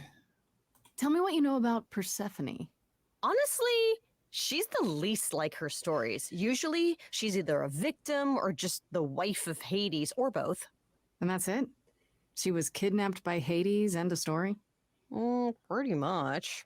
Her mother was so angry, she created winter. But otherwise, Persephone was just... Rude! It's so cold! You got us. God damn it. You're right. That doesn't sound like her at all. Must be hard to be defined by this one thing that happened to you thousands of years ago. I'd be pissed if everyone thought my story ended there. Yep. Well, she is pretty pissed. That much is true. Yeah. Ask about Pan. Pan was some kind of lust god, right? Yeah, kind of. Pan's a god of the wild, and I guess that translates into sort of lustfulness and earthiness, humping nymphs in the forest sort of thing. And you don't like him? Honestly, visibly. Exactly what I'd expect him to be. All the stories say he's a lech and a beast. The Christians equated him with the devil. Weirdly, he's also the only god who's supposed to have died, though it's never really clear how or why. Anyhow, there's a great statue depicting Pan having sex with a goat. Next time you see him, you gotta ask him about it. Changes nothing, Freddie. We don't know that this information is verified. We talked about compartmentalization earlier. I'm going to fold that new information up in a nice little box and just lock that away. Bleach my memory from that. Let's continue. Ask about Calliope. Yeah, because I don't know that I've ever heard about Calliope. Or Calliope in particular? Yeah, for starters, there were supposed to be 9, though I guess there are some sources that said there were only 4, maybe 3. Each of the muses had her specialty. Did you know that Calliope is supposed to be the muse of epic poetry? She inspired the Odyssey. Wow. I don't even like poetry. Who said her singing voice was unmatched. So they got that part right, at least. Did she also lead the ancient Greeks in giant choreographed dance numbers? No, but she once turned a bunch of snobby princesses into magpies, so there's that. Ask about Athena. What about Athena? Is she really supposed to be the goddess of Sussy Athena. Meant as tactical knowledge, Athena wasn't all sweetness and light. She was a warrior goddess. She was also the goddess of heroes. There are loads of stories where Athena helps guys like Odysseus or Jason or Perseus. No, girl, who? Back in those days? Yeah, guess not. Women were the weaker sex, which maybe is why Athena was portrayed as being vindictive. She cursed the patriarchy. priestesses. She turned people into spiders, struck them blind, started the Trojan War. It's the whole thing. Not being as wise as advertised is on brand for her then. This is really, I like that we're talking about this kind of literal translation of these myths, the idea that like all of this stuff, I think is like, again, this is kind of a subgenre. I don't know what you would call it, wherein you take gods and you modernize them, or you take things from mythos and modernize them. But also, one of the important bits of info that Freddie gave us here is that Athena originally wasn't the goddess of per se wisdom. She was goddess of tactical knowledge. That means, okay.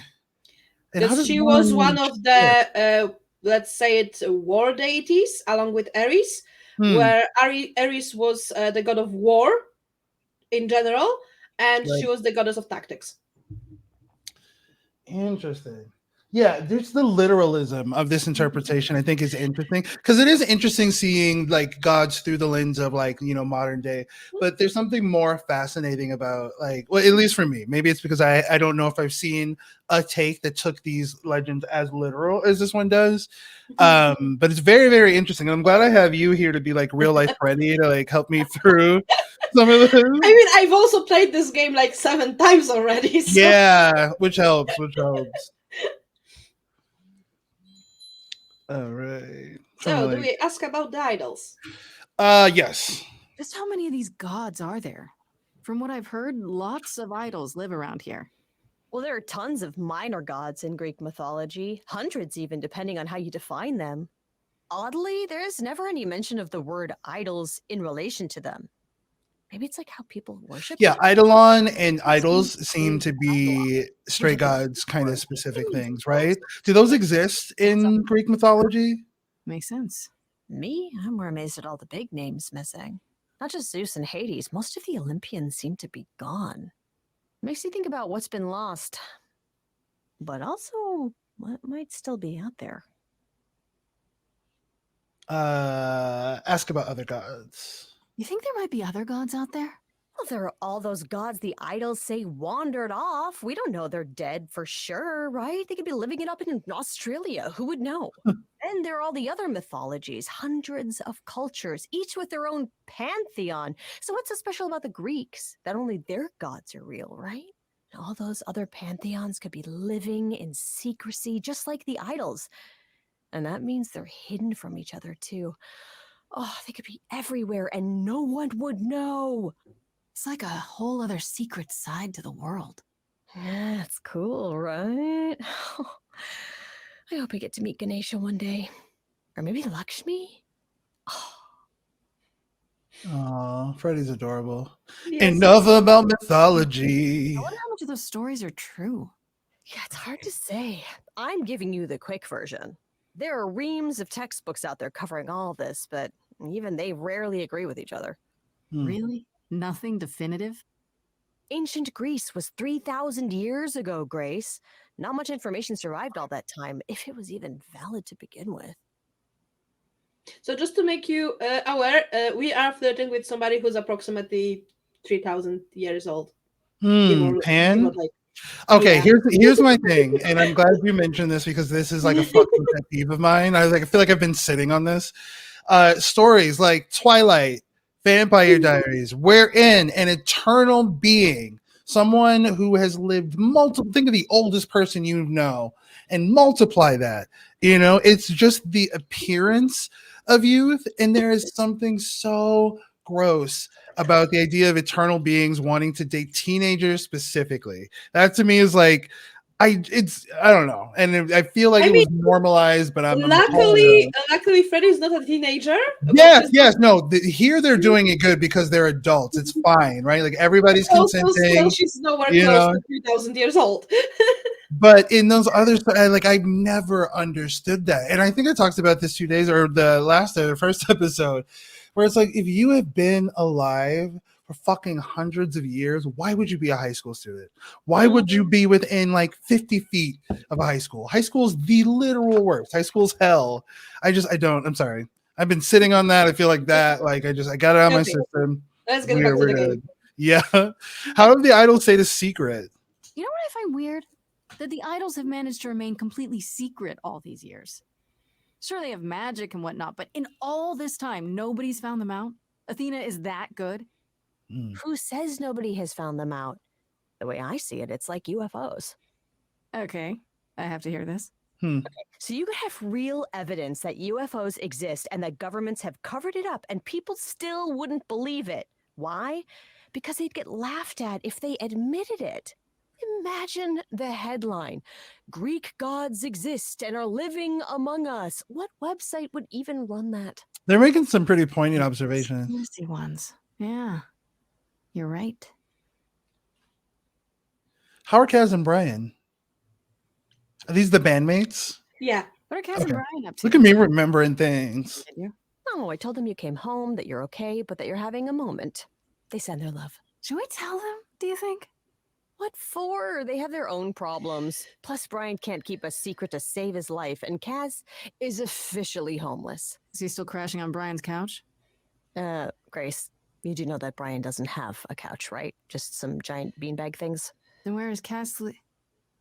Oh. Yeah, it's cute. They'll tell us when they're ready. But right now, it's best just Oh, cute queer side love story. I'm going to sing all of my observations just because, and it is Grace's fault. I blame Grace. Sorry about the band. I should really apologize about the band. This kind of puts a dent in your plans, doesn't it? You're right, Grace. How dare you sabotage my dreams? I am so mad I could spit. You know what I mean. Nobody could have seen this coming, sure, but it's always been something with me. Well, as I see it, there are two ways this goes down. One, neither of us gets back to the band. It was just a thing we did for a while before I founded a cult in your name. Huh? We get back to it, and the band now has the Muse as its lead singer. Edge of Elysium becomes the coolest and most appropriate band name ever. Ugh, I still really hate that name. Look, Grace, you can't be the source of all the drama and name the band, okay? That's the rule. No, I want more inquiry. I just want to God. I just want to hang out on the couch with Freddie. I wish We don't get more questions, no. You know, I just want to chill. Okay, no more questions. Okay, that's enough questions for now. Yeah. Hey, you know I can. I'll check back with you soon, Freddie. Time for more mystery solving. So now we go to Apollo, and FYI, it's day 3. It's what? Day 3? Yep. Okay. Well, no sleep. I guess you don't need sleep when you're a muse, you know? You can just think about how rested you are and it happens maybe. Oh. Oh, God. There you are. It's good you came. Athena is displeased with your visit to the reliquary. Well, Athena can kick fucking rocks. How about that? She has her ways of keeping an eye on almost everything. Did you at least learn anything interesting?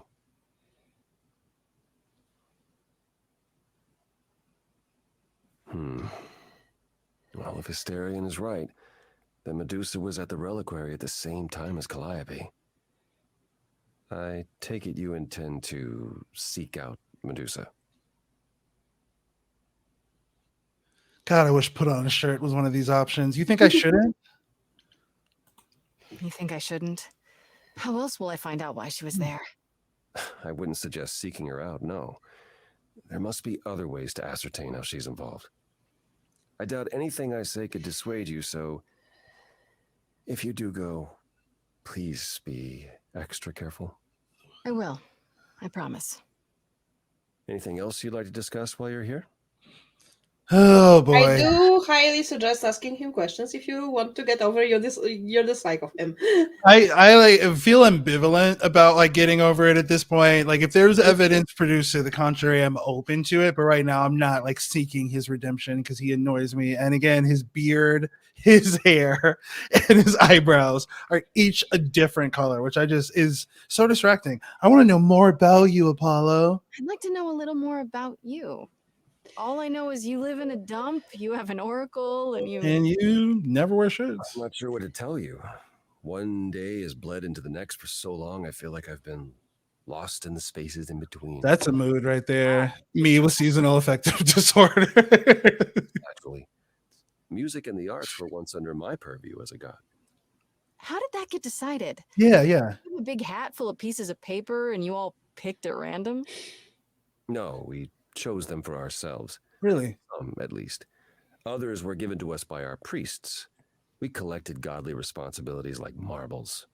People collect marbles? I was just gonna say that, Grace. Like, you get me. Whatever it is mortals collect these days. Cars, perhaps? The point is, we took our godly duties very seriously. He doesn't know much about the mortal world. Tell me more about Calliope. Tell me more about Calliope. You and her were good friends, right? For centuries, we were far more.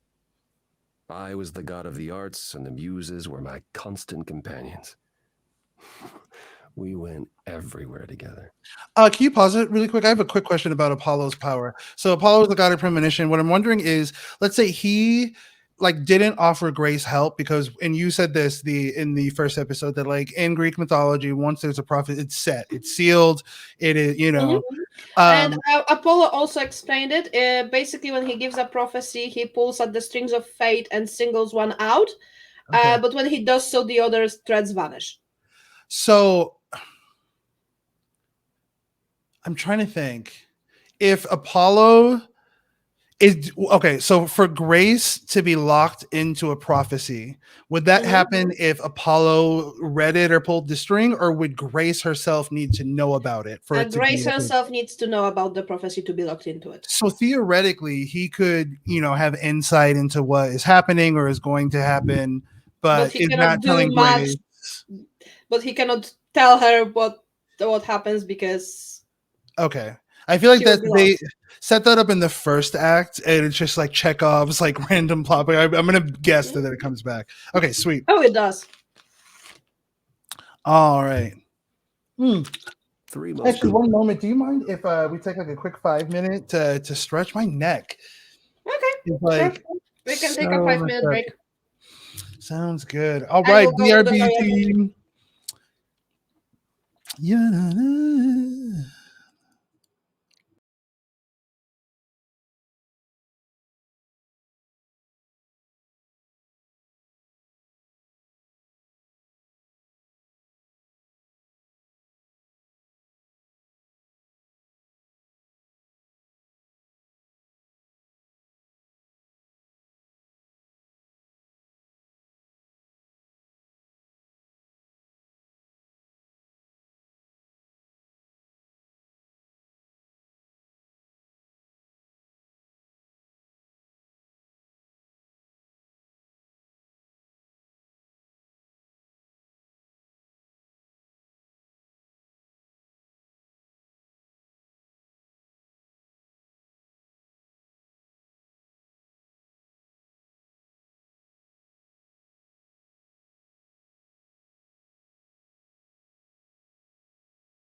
And to everyone watching, we are having a short break. We will be back as soon as Aetherius comes back to us.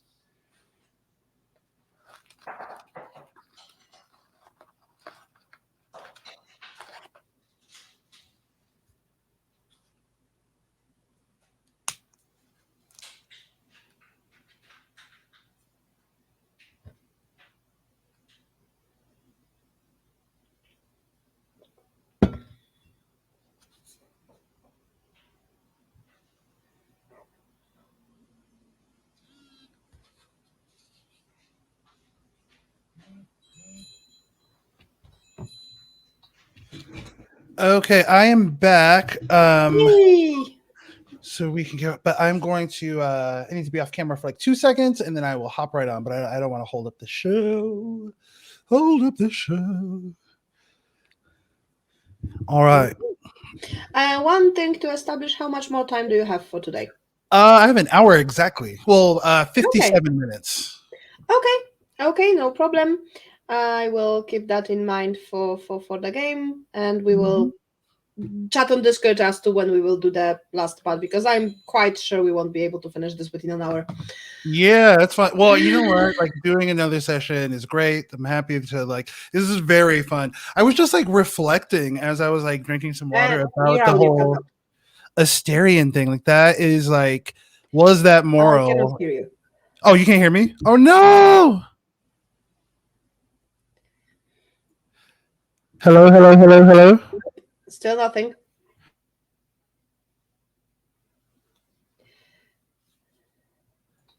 Okay, give me 1 second.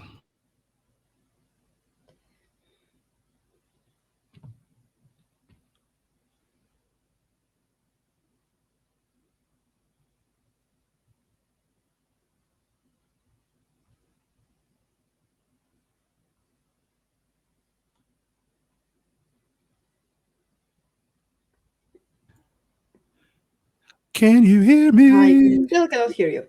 Now you can hear me? Or you still Nope. can't? What the hell? I have no idea what happened. Okay, hold on. Let me do a. I can see you're talking. I just can't hear you.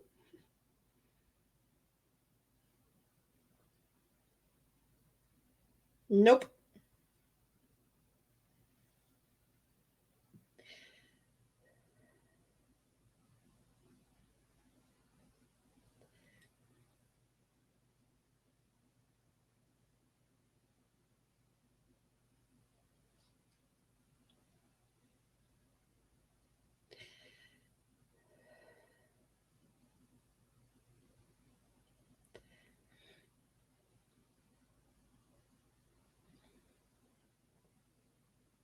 Nope.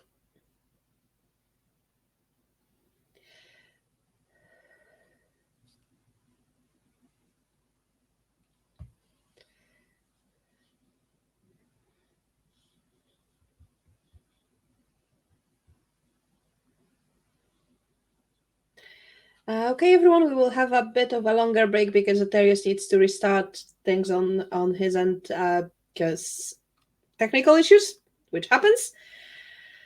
And we will continue once Aetherius manages to get his sound to work.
Can you hear me? Yes, I can. Yay! Sorry about that, y'all. My laptop was like, "Oh, you think that you can just like enjoy being on stream? You think you can hang out? No way!" And then it, freaked out. But I'm back. Okay, Okay, we let's can continue. let's get back into it. Calliope. The Sisters of Beauty, I called them, though they weren't always women. I never thought of that. Do idols change gender a lot? Most of us seek out inheritors who are like us, I suppose, but not all.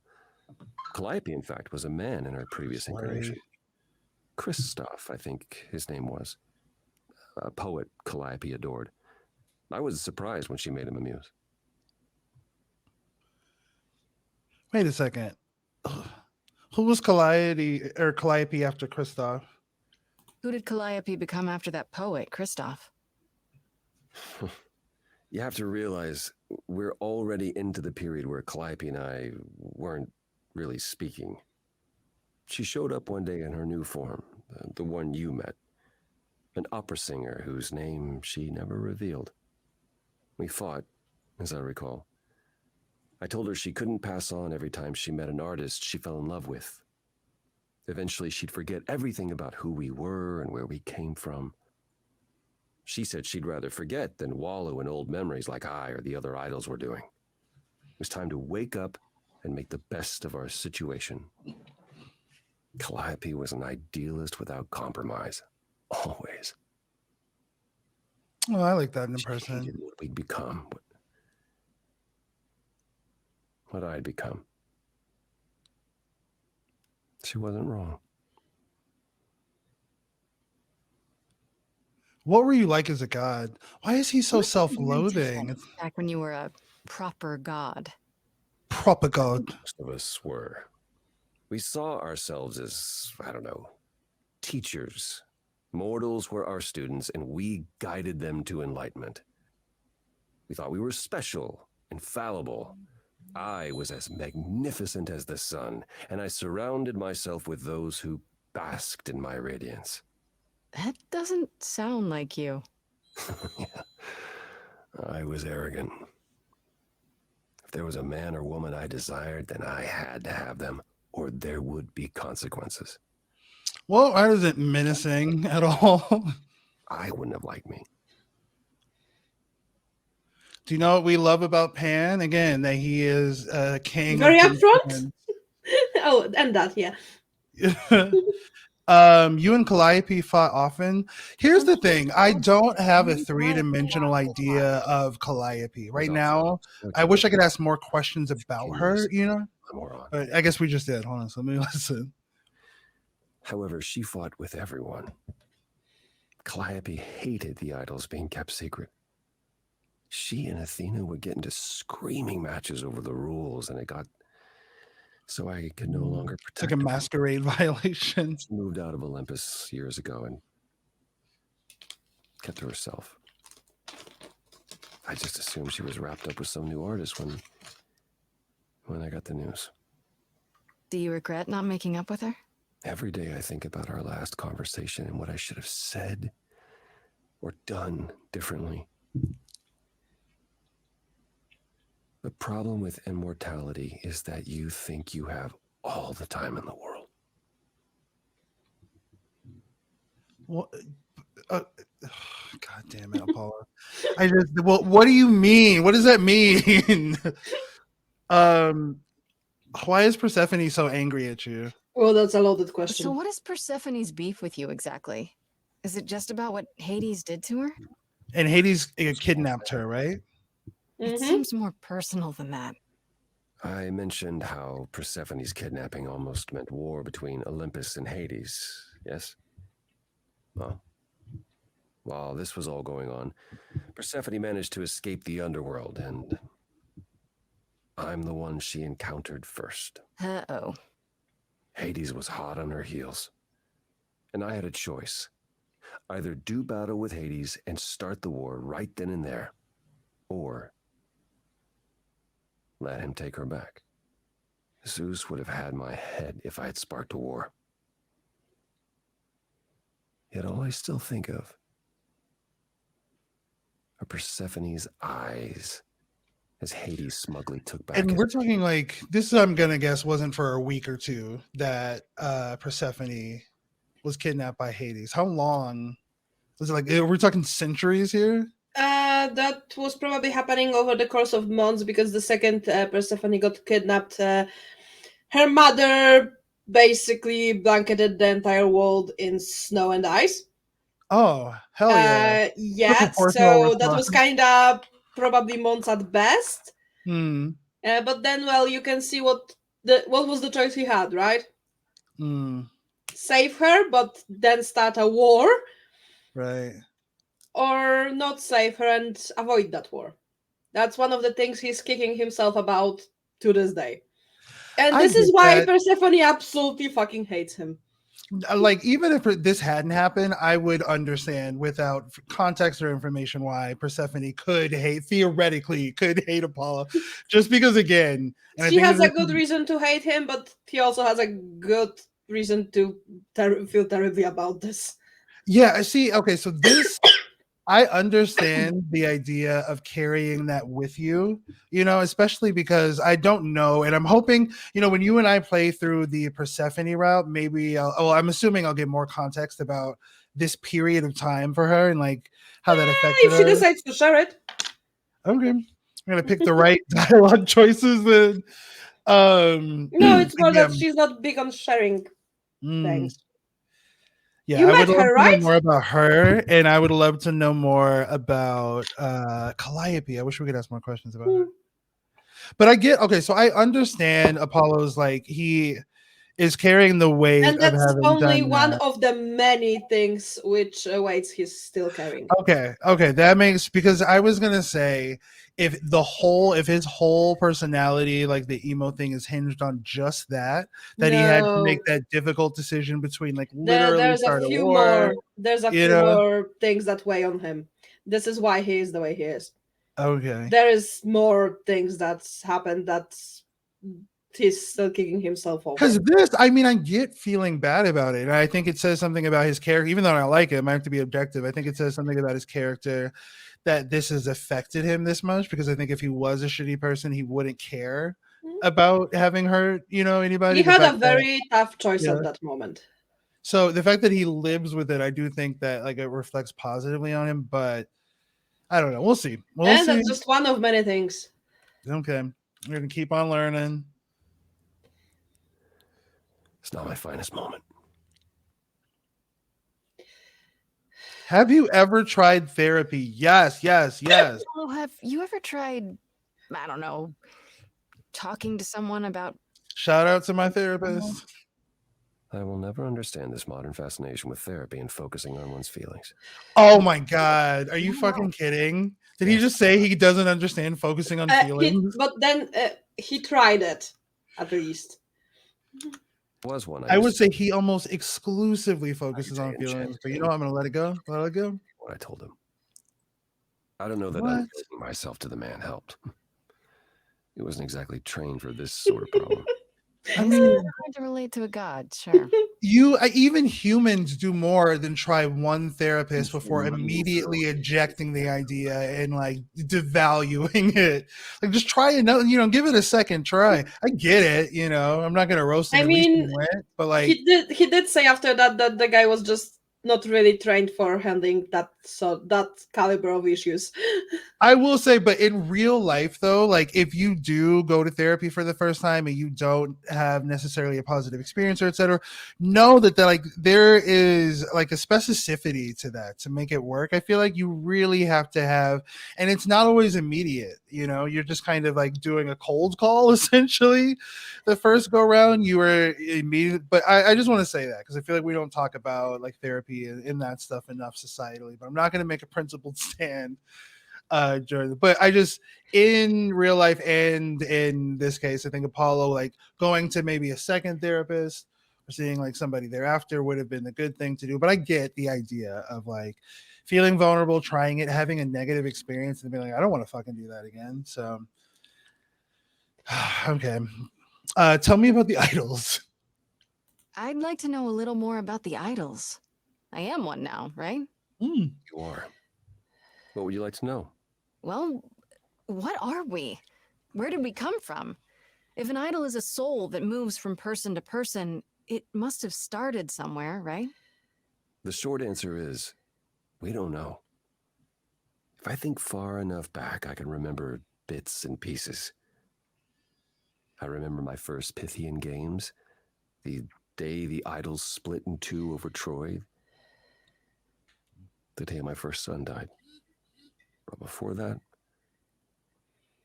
nothing. None of us do. I vaguely recall the very first Apollo. Is Oracle just kind of like sitting in the other room, like in this room, just typing? Yeah. I love that. Yeah. It's like unaffected. Like, okay, can you guys keep it down? Probably using headphones or something. Mm-hmm. Was he the original? Did he appear out of the ether? I couldn't tell you.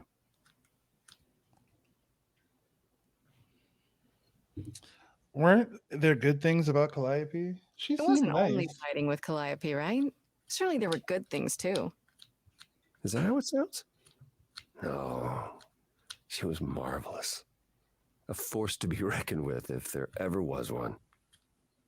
In the darkest days during the war, it was her songs that gave us hope. She kept Aphrodite alive through sheer determination, I think.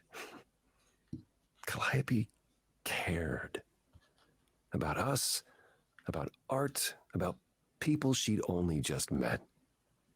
It was her greatest strength as well as her greatest weakness. I wonder why she picked me. I don't feel like I'm any of those things. You underestimate yourself, Grace. I see a lot of her in you. She chose well. So, okay. Is there a name for the process or phenomena, or however you would describe it, that happened to Grace when the soul or the eidolon left Calliope? They call it passing on. Passing on. The eidolon. Passing on Okay. the eidolon. Okay. How can you not know where you're from? Isn't it strange to not know where you come from? For all you know, the idols could be aliens. Interesting. The notion that there might be some other place far away where we're the norm is comforting. Sadly, our memories are filled with blanks. There was a war with beings we called the Titans. A terrible conflict where half our number died, yet do I remember a single battle.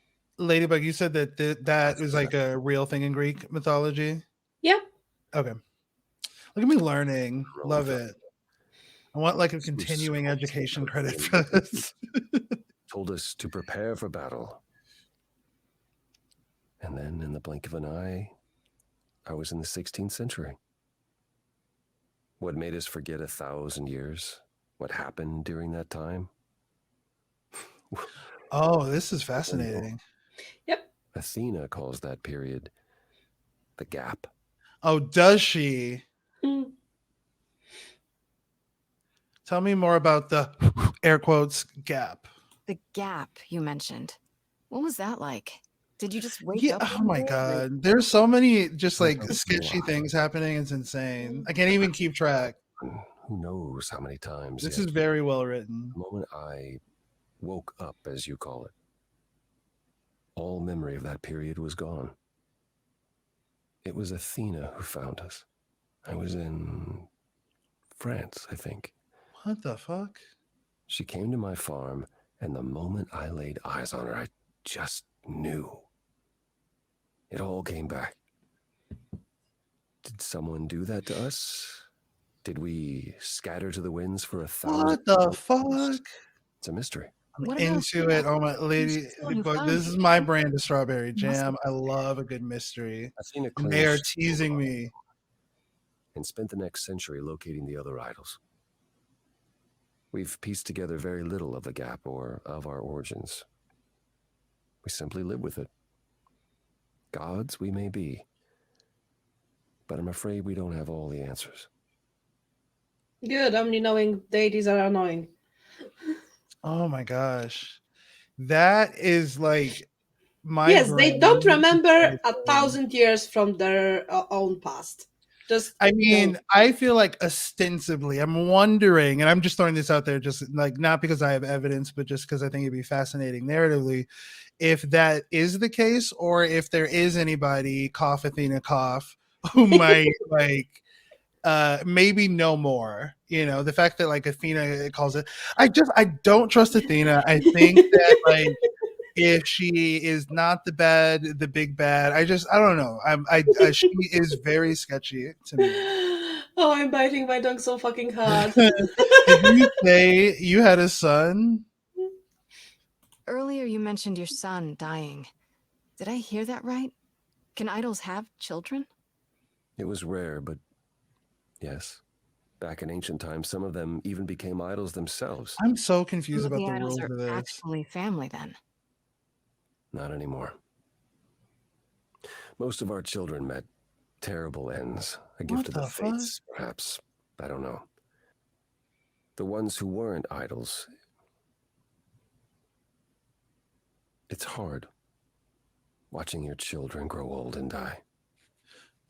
Never understanding why they can't have the same immortality you do, and why you can't grant it to them. Wait a second, can we pause? For the ones that were, for the babies that were born idols, how, what are they, where do they age to? Like, the aging thing is, I'm like, So, no. Children of the idols weren't necessarily idols themselves. okay. But for the ones Usually that they weren't. I'm wondering because like you're As he immortal. said, it's not that they were, it's that they became over time.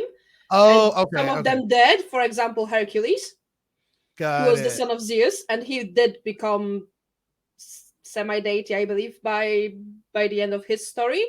I saw that on Disney, so it has to be true. Agreed. Continue. We don't talk about the Disney version because if I ever again see a portrayal of Zeus and Hera as a loving family, I will fucking kill somebody. They were That not soundtrack a has so good many loving bops, family. though. There are so many good songs on that. Yes, songs were good, but Zeus and Hera were not a good couple, and they were not a loving family. And then neither one of them is in this, right? Yes, fortunately for everyone, because Zeus couldn't ever keep it in his fucking toga, Yeah. and Hera, who was his wife, couldn't punish him, so she punished the mortals he slept with. Which is Sometimes the like, mothers, sometimes the don't do kids, that. sometimes both. That's like when someone gets cheated on I'm and they gonna say completely this one ignore the thing. person who cheated on them and I'm go gonna for the tell you first this one person. thing. The Minotaur is a Minotaur purely because of Hera. Okay. Because Zeus went down from Olympus as a bull, I believe, and impregnated the queen of some king. And Hera was furious, so she cursed the woman so that she gave birth to the Minotaur. Got it. Okay. So that's the first sample off the top of my head of how loving of a family they were. Yeah. They were dysfunctional at fucking best. But I mean, think about this. Like, I think doesn't like Cinderella in the actual story get like her toes cut, or there's something more gruesome? No, not her stepsisters. It's pretty like, you know, and for those they kind of sanitize it for. I think they do that with I most mean, things. that was a one hell of sanitizing in this case. Mhm. But you know what I mean. They curb some of. There are things that I think that they And don't want so parents to have as to much as he navigate. said about the children of the Greek gods, some of them managed to become idols, but most of them some of them did manage to live as mortals to the old age and die of old age, which was kind of rare. A lot of them became heroes, so the people them it's told stories about. And I don't think many of them survived. Man. So yes, they did meet not great ends. Well, they did die heroically most of the time, but they did die. I mean, you know, that is like, I guess, like a step above just dying unheroically. Yeah, but still. I think the worst thing you could do would be like dying comically. I'm trying to think of like But then worst. imagine being an immortal deity and not being able to grant that same immortality to your kids, and to have to watch them die. Yeah, it'd be super sad. That is true. Yeah. Okay, let's get back. Yeah. That's why I'm not permitted in Hades any longer. Hmm. Let's simply say that most idols have stopped having children, and maybe leave it at that. Most, he said. That's all for now, Apollo. Bye. No. I'll see you around. Of course. I look forward to it. I'll He make warms sure up. that Okay, I think party. he had useful information. So again, Apollo is like winning slow. And you points. got first of the few glimpses you will get as to why he is this level of sad. Mm-hmm. Okay, Aphrodite's party. Yeah. I'm gonna take a little sip. Be ready that this is not a happy party. This is the You know part what? that is responsible for at least 2 out of the 5 content warnings. Okay. Fancy party? Check. Bunch of strangers? Check. Grace totally not dressed for the occasion? Check. Now, if only I knew what I was supposed to be doing here. Grace, you made it. I'm so glad. I was beginning to wonder. You I didn't just say saw that you, was a dude. fancy party. I feel a little underdressed. Grace, look at me. I didn't even button up my shirt. It's fine. We fucking know, dude. Why is everyone so quiet? You'd think someone died. I should have told you about this earlier. Oh God. What? No, I just want to like eject the top one. I'm like, no. I'm gonna say that doesn't sound good. I don't like the sound of that. What am I missing? You don't have any of Calliope's memories, right? No deja vu recollections that aren't your own? No. Should I have? Not right away. For a while, you won't remember anything. We call it the veil. Wait. In time, the veil will start to lift, slowly at first, but eventually you'll remember almost everything Calliope did. Well, then why don't we just wait for that to happen so I can tell them who murdered? Well, I guess they don't Because trust Athena her. gave us a week. Yeah, I was gonna say they don't trust her. And Athena is just a sussy 1,000 years old. susser. More than that. Much more. Then what happens to me in my piddly 20-something years? It can't be good. Eventually, it's like a flood. It becomes difficult to separate what's you and what's them, and all who came before them. Oh, that's actually a really good question. Will I become Calliope? Is this like a sentience that I have to take on? I won't be Grace. Will I start calling myself Calliope? Maybe. Eventually, most of us do, but most of us were chosen and prepared. She just died in close proximity to us, and we're accepting a lot of responsibility. Time to let it sink in. If you like, She made sure to go to you when she was wounded, not anywhere else. She did choose you for this. Yeah. I'm just trying to think of ways Grace could get out of this. What does this have to do with the party? Aphrodite hasn't been the same since we came to the New World. She has horrific memories of what she endured during the war. Passing on her eidolon is a way to forget for a while.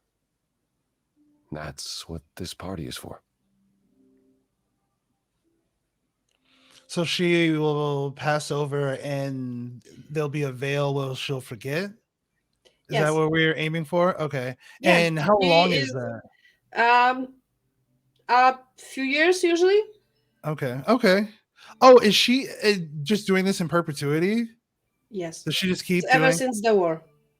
Oh, okay. You will get that information later from Eros because he's been through it. Oh yeah, Leather Daddy Eros. I remember him. Why have a party for it? Why throw a party for it? Doesn't that mean everyone's here to watch her die? Yeah, I suppose so. We're also here to celebrate. We're here to help Aphrodite remember before she forgets again. Yeah, sounds like a real banger. This party isn't for us, Grace. It's for her. Do you support this? Do you support what Aphrodite is doing here? It's not my choice to make, Grace. Yeah, but you must have an opinion. Eventually, you will remember what we experienced during the war. And eventually, you will remember that what Aphrodite experienced was far worse. If this is the mercy she requires, I will not tell her she should not take it. There's like a theme running here of like, if you, oh, I mean, I'm juxtaposing this with the story with like Asterion, with the like, you know, he removed his unrequited feelings for Kate. Oh, that's different than what Aphrodite is doing.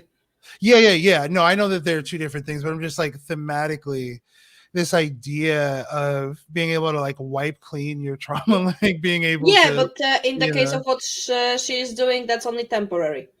Right. No, I get it. But But she will eventually regain those memories again, so she will die again. It's just like you can tell the game is asking the player that question, where they're asking you like, how important is your memory? And I think also, to me, again, like we were saying, like we are raised to believe that the mistakes, the failures, all of that is supposed to be part and parcel of who we are and how we become, yada yada. But if it was legitimately an option, if you could consequently free, like no bad after effects, have somebody wipe your memory, even if it, you know, whether it's the case of Asterion, where it's just like bloop, these feelings are gone, or it's Aphrodite, where it's like something more traumatic and you have to consistently keep doing it. But it's in the case of Aphrodite, I wouldn't say it's consequences free, and when we talk to her, you will see why. Oh, interesting. She needs to talk to Hecate, right? Because whatever I'm pretty sure Hecate was the first person she went to, and apparently Hecate wasn't able to fix this.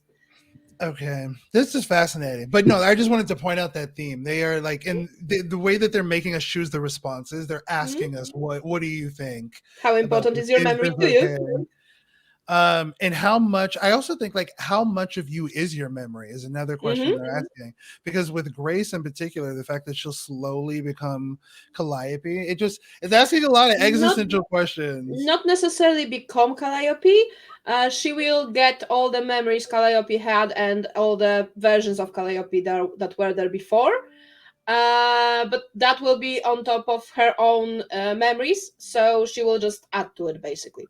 Okay, so this isn't a thing where it'll kind of eat away, like where the other consequences. This is just she'll start to remember more. At some point, her memories will merge with the memories of Calliope and previous Calliopes. Okay. So it will be like a continued line. She's just the current one in that line. Those memories that she will gain will also feel like her own. But she will still have her own memories too. Okay, interesting. We'll have all of those. That changes the dynamic a little bit. Yeah. Because that's what I was thinking. Like, if it's the existential horror of like knowing that something, and it's increasingly more and more present, is going to take over you. And also how it works is that the memories. So the oldest memories in that line of that Eidolon will get kind of removed or blurred over time, so you do lose the oldest memories, not the newest ones. Got it. Do you ask? Okay. Yes, Aphrodite has done this before. This isn't the first time Aphrodite's done this. She's held this kind of gathering before, right? This is her fourth, I think, perhaps fifth. Since the war. So every time the veil, whatever you call it, when it starts to lift, Aphrodite's memories return, and eventually it is too much. One thing I need you to grasp, that's the fifth since the Second World War. Okay. So that's the fifth in under a century. What I'm wondering is like the frequency, like how, I don't know, maybe they'll explain it. That would be about approximately around every 20 or so years. Okay. You know, I mean, my take on this, and they're like asking you what you think about this kind of like implicitly. My take on this, well, I got to see, because you said it wasn't consequence free. Yeah, not in this case. Okay. We gather to pay our respects and to honor the past. Well, she still remembers it. Calliope didn't approve? Oh, Wait. really? Calliope refused to come to these parties. That's what you said. Why? She refused on principle. Everything Calliope did was on principle. Oh, yeah, he She told us was she was very idealistic. indulging her sadness, wallowing in it. She thought Aphrodite should try. She didn't think that about Apollo. She didn't think Apollo was like waiting in his sadness. I will say this: Apollo doesn't kill himself over and over every 20 years. Oh, I didn't know she has to die. She has to. She's passing her idol on via dying. That was already mentioned. You know what? We should say unalived just for Yeah, for the YouTube audience. So yes, Aphrodite is unaliving herself every 20 or so years since the Second World War. Got it. Okay. In order to pass on the idol on. Okay. You know, now tell me, is that the only means that it passes on? Is that the current idol has to die? Yes. Okay. Interesting. Aphrodite will be grateful you're here. Trust me. I love it when fiction like this actually has established rules, even if it's just like a facsimile of a structure. They give you just enough to where, like, this is to me very well written so far. I don't like this. Well, no, I get it. Okay, so what did Aphrodite want Calliope to do? What does she want me to do? Well, knowing Aphrodite, she'll want you to make a production of it all. She's not here just yet. She's lucky we're here to dance. I suggest mingling. Mingling. Yeah, mingling. Talk to Eros. Or we can talk more if you like. Just try to relax, Grace. Sure, yeah. Relax. That's what this party is for, right? Okay, I think let's go talk to Eros. Yes.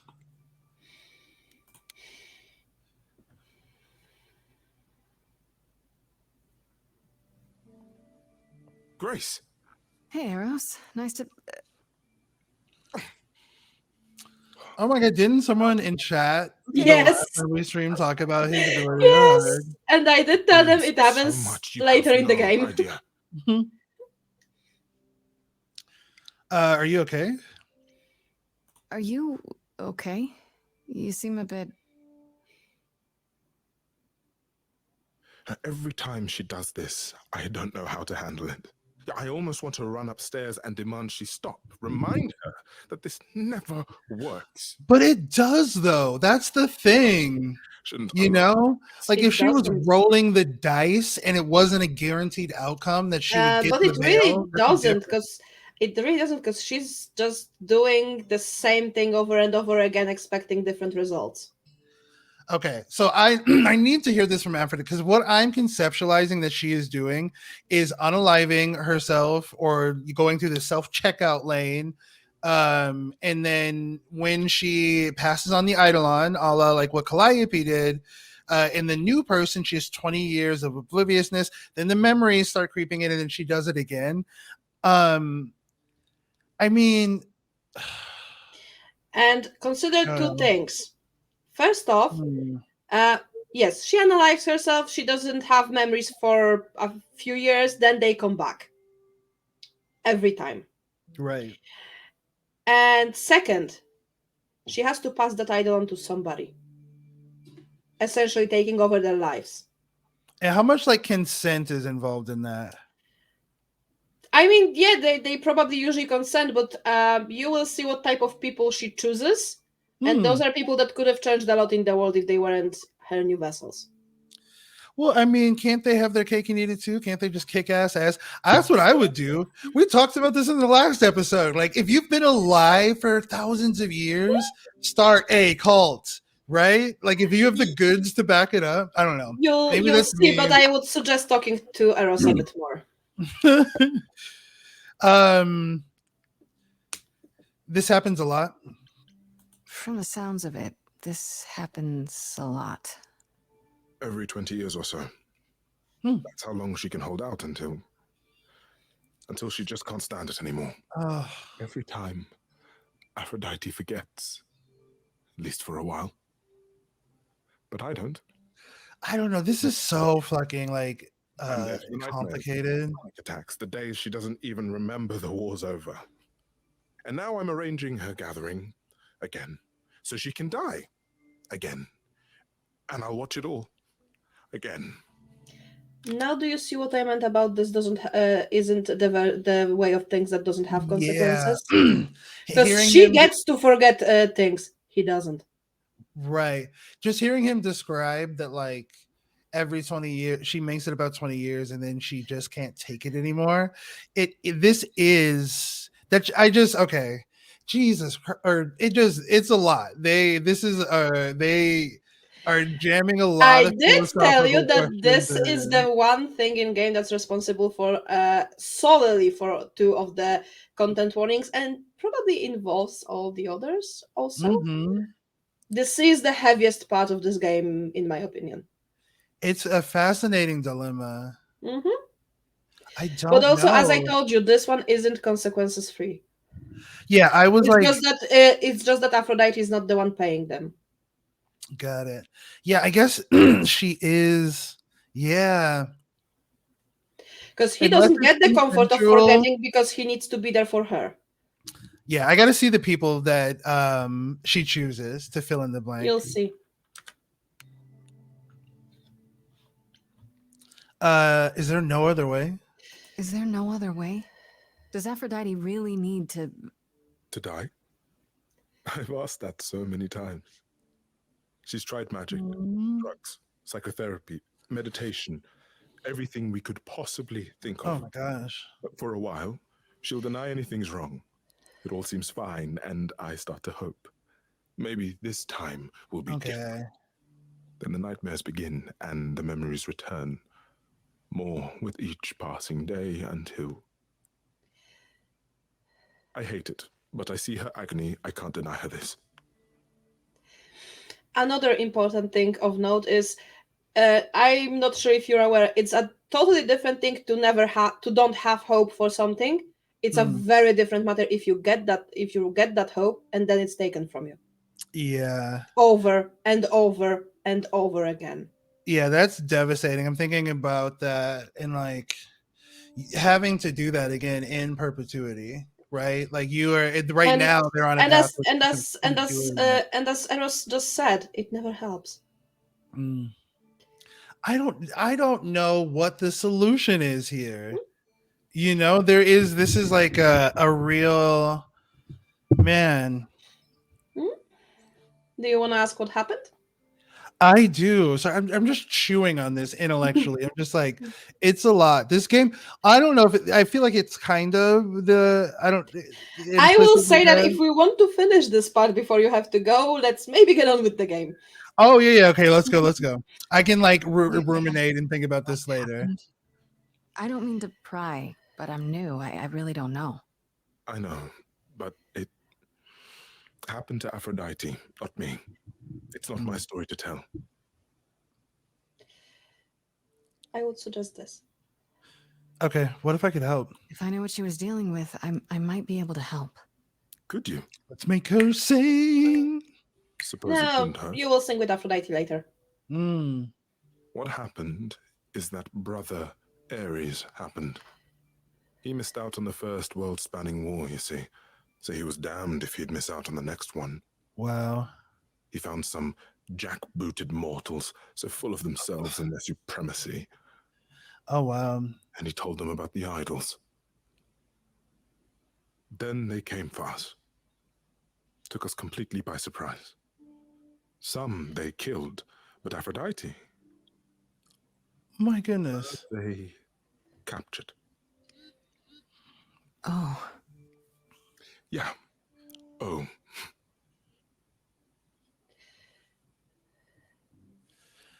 Did Aphrodite escape? Aphrodite was captured, but she's here now. So she must have escaped. She didn't.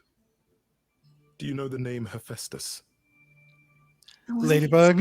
Of some kind? Giant hammer lived in a mountain? Some of that is mortal fancy, but yes. He was Aphrodite's husband, and he adored her beyond reason. When he found out the mortals were torturing her, he went mad. He was determined to save her. Wait, they tortured her? Holy fuck shit. I'm told. They were too frightened, but they were also determined to wring every It last doesn't matter, like, to any degree. The fact that she was just of how long captured. it lasted. Not to mention that the person who got her captured is the guy she was cheating on her husband with. Yeah. That's who got her captured. Because he thought that if they kill her, that would be worse, right? Hmm. Thus, Interesting. Hephaestus made a deal. With the jackbooted guys. No, with their enemies. That's what saved her. Tell me about this deal. Then this deal is how Aphrodite survived. It's how we all survived. It's what brought us to the new world. Hephaestus saved us all. We never saw him again. That was the deal. He would leave, make their precious weapons, and never look back. Aphrodite never even got to say goodbye. It's funny, because Aphrodite didn't even like Hephaestus when they were married. She seemed to resent every minute they were together. But now he's all she can think about. You don't seem to approve. Yeah, another thing. Wait, no, isn't this like suicide? Or isn't this like unaliving? Sorry. Yeah, another thing I would like to note: Hephaestus sacrificed himself to make sure she survives. And what is she doing with that? Because she's unaliving herself over and over just to not remember. Oh, yeah. And he sacrificed himself so that she can be mood. free. Yeah. Which is another part that angers me about the whole thing she's doing. That's As I said, crazy. I never particularly liked Aphrodite because of her marriage to Hephaestus. My opinion of her didn't go any better after this game. It's not that I don't get why she does that. I do get it. Okay, I do get it. But the lives she's destroying along the way are not worth it. Because she's destroying more lives than only her own. Yeah, it is remarkably selfish because again, it's like there is no end date for this, right? So like a countless number of people over years. I believe she hopes that after another and another and another and another and another passing on, eventually she will forget the war. But that's centuries from now. They barely forgot the beginnings of where they are from, and even there they remember bits and pieces. So for her to forget something that recent, it would take centuries, if not thousands of years. Oh my gosh, this is the stakes are always so high in this. Isn't this like unaliving yourself? Isn't this like suicide? Some of the idols have committed suicide. They let themselves die without passing on their eidolon. Trying to do the real-time bleep. What you'd expect. They're gone. Forever. Mother says she can't do that. She won't. Not until she sees her. Oh, that's right. They have this weird pseudo-family thing. Not that what's happening here is anything casual. She still has to die for a while. You don't seem... do I only choose one of these? Yes. She needs my help. What is my part in all of this? I'll help if I can. Aphrodite loves drama. She always has. She wants us here to, well, to remember, to celebrate our history. The irony, right? Right? She'll ask you to use your power as part of the celebration. Could you use it to inspire her? Oh, God. I can't force anyone to do anything they don't want to, Eros. That's not what I'm asking. I believe that deep down, she doesn't want to do this anymore. I don't know, Eros. Let's see it is. I don't know enough to tell if there's like a legitimate reason for him to hold on to that hope. If it's just like his, love of Aphrodite, it like supersedes like reality, and she is, or if maybe, I don't know. But it seems like what would make this time different, right? Like if this has happened 5 fucking times, there's been like there was years. never a muse in this. Yeah, this. Oh god. We Okay. do have that particular power of getting people to scrape at the bottom of their heart and see what's there. Yeah, that's what I was just thinking about. I'm like, we may okay if we are coming up on any song that is going to be Aphrodite, like finally, like I'm interested to see what because we have been like I'm not sure what the blue version does. I can't tell you for certain Oh. what it will do. I know that the red version definitely saves her and tells her to uh, basically stop doing this. I'm not sure if the Hmm, blue version also accomplishes that. I can tell you that interesting right now because because I the don't remember. But the you blue will version also get feels the good. green version, and at least one of those should help. So So each color has like an associated kind of like I'm just gonna say like yeah, vibe to it. So like the kind blue of was clever, green. What was green? charm. Charm. Okay, and then red is kick ass, right? Yep. Got it. Got it. Got And it. I Got can it. honestly tell you my favorite version of the song with Aphrodite is the Red Path Hmm. because that song kicks us music wise, it kicks us lyrics wise.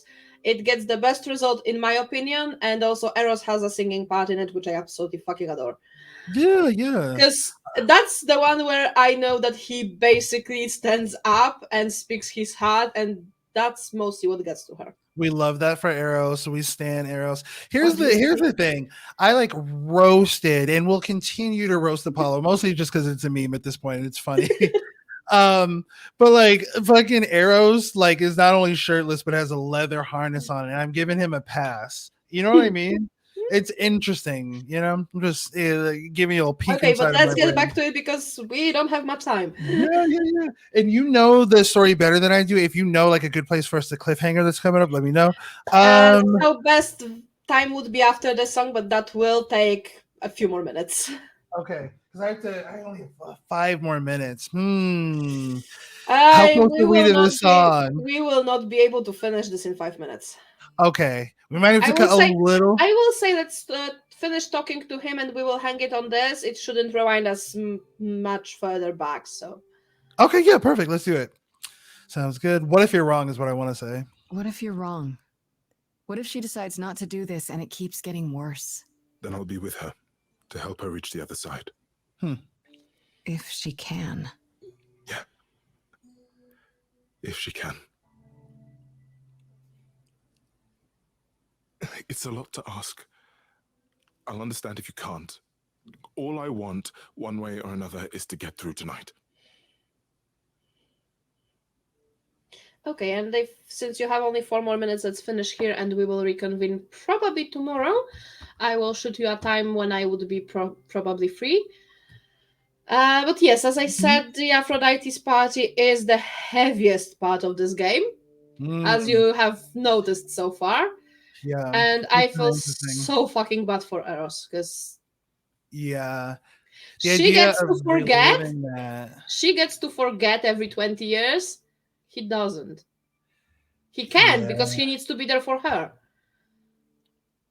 I think it's this plot is kind of like beautifully woven because they and I love that this is presented. I think this story needed to be told through a game to be as powerful as it is because the player agency here to choose like what you think or where you kind I'm of gonna fall tell into you these what. agencies is When good. we do the song, after we get through the blue version, I will pause the game and I will shoot in from YouTube the red version so you can see how the red version goes because I fucking love the red version. It's like got the Apollo romance though, so I mean I would watch that just to No, like. I will just put in the stream the red version of the song for Aphrodite, only that part, Got it. Yeah, no, I'm interested in seeing so that. that you can see it after you experience the blue. Well, yeah, I'm thank not you for. I'm not sure how the blue goes and what it accomplishes. I have to be honest with you on that. Oh, I'm excited. Yeah, we both I get to don't. learn together then. I just don't remember it from the last time I've heard it because I so love the red version. I just usually don't listen to others. Yeah, I feel that. But I think same as with Hecate and Asterion, there is one version when it doesn't go the way you would want. Yeah, that was very the Hecate and Asterion thing was like one thing, and I was like, again raised these existential you can questions. absolutely get them together, and I believe both red and yellow accomplishes them being together. Hmm. But the blue doesn't, and I'm not sure if Aphrodite's case isn't the same. Hmm. Interesting. That the blue will give her too much opportunity to decide that she wants to continue doing this. Yeah, I'm super excited. Even if it doesn't work, even if it destroys Eros along the way, because it does. It's incredibly selfish. It's like Yes. maybe the most selfish thing that you could do. Between Especially because between the you're fact not that only Eros doing is it- going, I mean, between the fact that Eros is going through this with her and he doesn't get the comfort of forgetting, Mhm. the fact that Hephaestus sacrificed himself so that she can live and she decides to throw it away, Hmm. and the fact that she is basically taking over other people's lives to do this. Right. Yeah, it's good. Like, This is good. I get why she feels the need to forget, Mm-hmm. but I very much dislike the fact that she decides to destroy other people's lives along the way. Yeah, and it's like you said, it's not even just like Eros, it's also the lives of the people that she Yes. does the passing on to. Because but I have to run. I gotta jump Yeah, and do something at sure. exactly. But thank you so much, Lady B. I'm gonna start calling you Lady B. I feel like Lady B. Why not? So yeah, no, this was super fun. I really loved, again, like kind of unpacking some of the themes in this. Conceptually, there's some really interesting things This that they game do. is so heavy on those. Mm-hmm. This one, especially this part, because yes, Aphrodite's part is the heaviest part in this game. it's the I like will not tell you otherwise. I think you phrased it really well. Like, how important are your memories? And additionally, like, how much of you is your memories? Is your, like, if they're, God, yeah, it's got me thinking. It's like a big existential, like, kind of question mark. But, thank you so much. I'm going to tell folks who are watching this on your YouTube to subscribe and to like and to do all of that And good I YouTube will stuff. shoot you a time for when we will be continuing tomorrow. Yeah, And yeah. also to anyone who's still watching the VODs of the previous runs and the previous episode of this run are already on YouTube. This one will be on YouTube tomorrow. Yes. Because once I wake up, I will download it from StreamYard and upload it to YouTube. Fantastic. Well, all right. Thank you so much for having me, Lady B. I appreciate it. I had to leave it with a southern accent for no reason. Just good. And also bye All right. everyone who's watching, and we will be back tomorrow Yes, at some point. Bye.